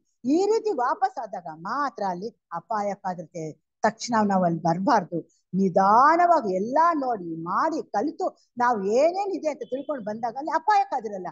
ತಕ್ಷಣ ನಾವು ಕಾಮ ಶರೀರ ಓಡ್ ಬಂದಾಗ ಮಾತ್ರ ಅಪಾಯಕ್ಕಾದಿರುತ್ತೆ. ಕಾಮ ಶರೀರದಿಂದ ಈ ಸ್ಥೂಲ ದೇಹಕ್ಕೆ ಬರ್ಬೇಕು, ಬರ್ಬೇಕಾದ್ರೆ ತುಂಬಾನೇ ಅಪಾಯ ಆಗುತ್ತದೆ. ಆದ್ರಿಂದ ಈ ಸ್ಥೂಲ ದೇಹಕ್ಕೆ ಬರ್ಬೇಕಾದ್ರೆ ಕಾಮಲೋಕದಿಂದ ಕಾಮ ಶರೀರದಿಂದ ಈ ಸ್ಥೂಲ ದೇಹಕ್ಕೆ ಬರ್ಬೇಕಾದ್ರೆ ನಿಧಾನವಾಗಿ ಬರ್ಬೇಕು. ಅಪಾಯ ಬಂತು ಅಂದ್ಬಿಟ್ಟು ಓಡ್ ಬಂದ್ರೆ ಇನ್ನೂ ಅಪಾಯ ಜಾಸ್ತಿ ಆಗೋಗುತ್ತದೆ. ಮತ್ತು ಉಪಯುಕ್ತ ಹಾಗಲ್ಲ, ಕಾಮಲೋಕದ ಉಮೇದುವರನು ಭ್ರಾಂತಿಗೆ ಒಳಗಾದರೆ ಅದಕ್ಕೆ ಅಂತ ಅನಾನುಭವ ದೋಷವೇ ಕಾರಣ ಹೊರತು ಆ ಲೋಕದ ಜಟಿಲ ಪರಿಸ್ಥಿತಿಯ ಕಾರಣವಲ್ಲ. ಅದನ್ನ ಹೇಳ್ತಾರೆ ನೋಡಿ, ಅಲ್ಲಿ ಕಾಮಲೋಕದಲ್ಲಿ ಭ್ರಾಂತಿಗೆ ನಾವು ಒಳಗಾಗಿ ಅಲ್ಲಿನ ದೋಷ ಏನು ಇಲ್ಲ, ನಮಗ ಅನುಭವ ಇಲ್ಲ, ಆದ್ರಿಂದ ಕಾಮಲೋಕದಲ್ಲಿ ಭಯ ಬಂದ್ಬಿಡ್ತಾ ಹಾಗಂತೆ. ಅದೇ ನಮ್ಗೆ ಶಿಕ್ಷಣ ಕೊಟ್ಟಿದ್ರೆ ಅಲ್ಲಿ ನಾವು ಇದು ಯಾವ ರೀತಿ ಸೇವೆ ಮಾಡ್ಬೇಕು, ಯಾವ ರೀತಿ ಸಹಾಯ ಮಾಡ್ಬೇಕು, ಇದು ಭಯಂಕರ ದೃಶ್ಯ ಇರೋದು ಯಾವ ರೀತಿ ಇದೆ, ಇದನ್ನ ಯಾವ ರೀತಿ ತರಬೇತಿ ಮಾಡಕ್ ಹೋಗ್ಬೇಕು ಅಂತ ಅಲ್ಲಿದ್ರೆ ಅಲ್ಲೇನಾಗುತ್ತೆ, ನಮ್ಗೆ ಸ್ಥೈರ್ಯ ಬರುತ್ತೆ, ಧೈರ್ಯದಿಂದ ಓಡಾಡ್ತೀವಿ, ಸ್ಥೈರ್ಯದಿಂದ ನಾವು ಕೆಲಸ ಮಾಡ್ತೀವಿ. ಇವೆರಡೂ ನಮ್ಮಲ್ಲಿ ಇದ್ದಾಗ ಮಾತ್ರ ನಮ್ಗೆ ಅಪಾಯ ಅನ್ನೋದು ಬರೋದಿಲ್ಲ. ಯಾವಾಗ ನಮ್ಮ ಅಂತರಂಗದ ಸ್ಥೈರ್ಯ ಇಲ್ವೋ, ಧೈರ್ಯ ಇಲ್ವೋ, ಆಗ ನಮ್ಗೆ ಅಂತರಂಗದ ಇಲ್ದೇ ಇದ್ರೆ ನಮ್ಗೆ ಆವಾಗ ಏನಾಗುತ್ತೆ, ಅಪಾಯಕ್ಕಾದಿರುತ್ತೆ, ಭಯ ಅನ್ನೋದು ತುಂಬಾ ಆಗುತ್ತೆ. ಅದಕ್ಕೆ ಭಯ ಇದ್ದವ್ರು ಯಾರು ಅಲ್ಲಿ ಕೆಲಸ ಮಾಡಕ್ ಹೋಗೋದಿಲ್ಲ. ಅದಕ್ಕೆ ಭಯ ಕೂಡ ನಾವಿಲ್ಲೇ ಅದನ್ನು ಬಿಟ್ಟು ಉನ್ನತ ಅಂದ್ರೆ ಭಯ ಬಿಟ್ಟು ಸ್ಥೈರ್ಯ ಕಲ್ತ್ಕೊಂಡು ಧೈರ್ಯದಿಂದ ಓಡಾಡೋದನ್ನ ನಾವು ಕಲಿಬೇಕು ಅಂತ ಹೇಳ್ತಾರೆ. ಇನ್ನು ಮೂರನೇ ಭವನದ ಸ್ವಲ್ಪ ಹೇಳ್ತಾ ಇದ್ದಾರೆ. ಮೂರನೇ ಭವನ ಮನೋಲೋಕ ಪ್ರಜ್ಞೆ. ಇಲ್ಲಿ ಜ್ಞಾನ ಅನುಭವದ ಭವನ. ಕಾಮಲೋಕಕ್ಕೆ ಸಂಬಂಧಪಟ್ಟ ಜೀವಿತಕ್ಕೆ ಅಂಟಿಕೊಂಡಿರುವಂತ ಅಂತಸ್ತನ್ನು ದಾಟಿ ಉಮೇದುವಾರಿ ಗಡುವನ್ನು ಮುಗಿಸಿದ ನಂತರ ಭ್ರಾಂತಿಗೆ ಅತೀತವಾದ ಸತ್ಯವನ್ನು ಯಥಾವತ್ತಾಗಿ ಅರಿಯಲು ಅಂತಸ್ತಿಗೆ ಹತ್ತುತ್ತಾನೆ. ಯಾವ ಕಾಮಲೋಕ ಪ್ರಜ್ಞೆಯಿಂದ ಅವನು ಪೂರ್ತಿ ಅರ್ಥ ಮಾಡ್ಕೊಂತಾನೆ, ಅಲ್ಲಿ ಪಾಠ ಕಲ್ತಿದ್ದಾಯ್ತು, ಏನೇನ್ ಮಾಡ್ಬೇಕು ಅಂತ ತಿಳಿದಾಯ್ತು, ಯಾವ ರೀತಿ ಬೋಧನೆ ತಿಳ್ಕೊಬೇಕು ಅಂತ ಆಯ್ತು, ಮತ್ತೆ ಕಾಮ ಶರೀರದಿಂದ ಕಾಮಲೋಕದಿಂದ ಸ್ಥೂಲ ದೇಹಕ್ಕೆ ಸ್ಥೂಲ ಲೋಕದಲ್ಲಿ ಯಾಕೆ ಬರ್ಬೋದು ಅಂತ ತಿಳ್ಕೊಂಡ. ಇದೆಲ್ಲ ತಿಳ್ಕೊಂಡಾದ್ಮೇಲೆ ಮೂರನೇದಾದ ಮನೋಲೋಕಕ್ಕೆ ಅವನು ಹಚ್ತಾನೆ. ಯಾವಾಗ ಮನೋಲೋಕಕ್ಕೆ ಹಚ್ತಾನೋ ಅಲ್ಲಿ ಜ್ಞಾನ ಅನುಭವ ಲೋಕ. ಅಲ್ಲಿ ಜ್ಞಾನವನ್ನು ಯಾವ ರೀತಿ ಅಂದ್ರೆ ಮನೋಲೋಕದಲ್ಲಿ ಏನೇನ್ ಯಥಾವತ್ತಾಗಿದೆಯೋ ಅದನ್ನೆಲ್ಲ ಅರಿಯೋದಕ್ಕೆ ಅವನು ಪ್ರಯತ್ನ ಪಡ್ತಾನೆ. ಮತ್ತು ಅದಕ್ಕಿಂತಲೂ ಮುಂದುವರುವುದು ನಾಶರಹಿತ ಬುದ್ಧಿ ಲೋಕದ ಪ್ರಜ್ಞೆಯೂ ಇರ್ತದೆ. ಮನೋಲೋಕ ಪ್ರಜ್ಞೆನೇ ಹತ್ತದೊಂದೇ ಅಲ್ಲ, ಅವನು ಬುದ್ಧಿ ಲೋಕ ಪ್ರಜ್ಞೆ ಕೂಡ ಹತ್ತೋದಕ್ಕೆ ಸಾಧ್ಯ ಇದೆ ಅಂತ ಹೇಳ್ತಾರೆ. ಆ ಅಂತಸ್ತನ್ನು ಮುಟ್ಟದವನಿಗೆ ಕೆಳಗಿನ ಲೋಕ ಭಿನ್ನತೆಗೆ ಅತೀತವಾದ ಏಕತ್ವ ಸಾಕ್ಷಾತ್ಕಾರವಾಗುತ್ತದೆ. ಇಲ್ಲಿ ಇನ್ನೊಂದು ಹೇಳ್ಬೇಕು ಅಂದ್ರೆ, ಯಾವಾಗ ನಾವು ಸ್ಥೂಲ ಲೋಕದಿಂದ ಆತ್ಮಲೋಕದ ಪ್ರಜ್ಞೆ ಹತ್ತಿಸ್ಬೋದು, ಅದೇ ರೀತಿ ಕಾಮಲೋಕದಿಂದ ನಾವು ಬುದ್ಧಿ ಮಟ್ಟ ಪ್ರಜ್ಞೆ ಹತ್ತಬಹುದು. ಅದೇ ಅರೂಪ ಮಟ್ಟದಿಂದ ರೂಪದಿಂದ ಅರೂಪ ಮಟ್ಟಕ್ಕೆ ಹತ್ತಬಹುದು. ಈ ರೀತಿ ನಮ್ಗೆ ಇರೋದ್ರಿಂದ ಈ ರೀತಿ ಮಾಡ್ಬೇಕಾದ್ರೆ ಅಲ್ಲಿ ಬುದ್ಧಿ ಮಟ್ಟದ ಪ್ರಜ್ಞೆ ಹತ್ಬೇಕಾಯ್ತು ಅಂತಂದ್ರಾಗ ಅಲ್ಲಿ ಕಾಮಲೋಕದಿಂದ ಇಚ್ಛಾಶಕ್ತಿ ಬೆಳೆಸ್ಕೊಂಡು ಅವನು ಒಂದೇ ಸಲ ಬುದ್ಧಿ ಲೋಕದ ಪ್ರಜ್ಞೆ ಹತ್ತದ. ಈ ರೀತಿ ಅವನು ಹತ್ತಿದಾಗ ಏಕತ್ವ ಸಾಕ್ಷಾತ್ಕಾರ ಆಗೋದಕ್ಕೆ ಪ್ರಾರಂಭವಾಯಿತು. ಕಾಮಲೋಕದ ಪ್ರಜ್ಞೆ ಅಂದ್ರೆ ಇಲ್ಲಿ 7 ಅಂತಸ್ತುಗಳಿದೆ. ಕಾಮಲೋಕದ 7 ಅಂತಸ್ತು. ಕೆಳಗಿನ ಮಟ್ಟದಲ್ಲಿ ಏನಿದ್ರು ಭಕ್ತಿ ಪ್ರೇಮ ಇದೆಲ್ಲ ಇರುತ್ತೆ. ಅದೇ ಮೇಲಿನ 3 ಅಂತಸ್ತುಗಳಲ್ಲಿ ಇಚ್ಛೆ ಇರುತ್ತೆ. ಇಚ್ಛೆಯನ್ನು ಬಲವಾಗ ಮಾಡ್ಕೊಂಡಾಗ ಮಾತ್ರ ಬುದ್ಧಿಮಟ್ಟ ಪ್ರಜ್ಞೆ ಹತ್ತೋದಕ್ಕಾಗುತ್ತದೆ. ಯಾವಾಗ ಬುದ್ಧಿಮಟ್ಟ ಪ್ರಜ್ಞೆ ಅಥವಾ ಬುದ್ಧಿಲೋಕ ಪ್ರಜ್ಞೆ ಹತ್ತುತ್ತಾನೋ ಅವನಲ್ಲಿ ಏಕತ್ವ ಸಾಕ್ಷಾತ್ಕಾರವಾಗುತ್ತದೆ. ಈ ಏಕತ್ವ ಸಾಕ್ಷಾತ್ಕಾರನೇ ಯಥಾರ್ಥ ಸತ್ಯ. ಈ ಯಥಾರ್ಥ ಸತ್ಯನೇ ಅವನು ಜ್ಞಾನದ ಅನುಭವ ಅಂತ ಹೇಳ್ತಾರೆ. ಈ ಜ್ಞಾನ ಅನುಭವವೇ ಮೂರನೇ ಭವನ ಅಂತ ಈಗ ಯೋಗಿ ಲೆಡ್ಬಿಟ್ಟರ್ ಹೇಳ್ಬೋದು.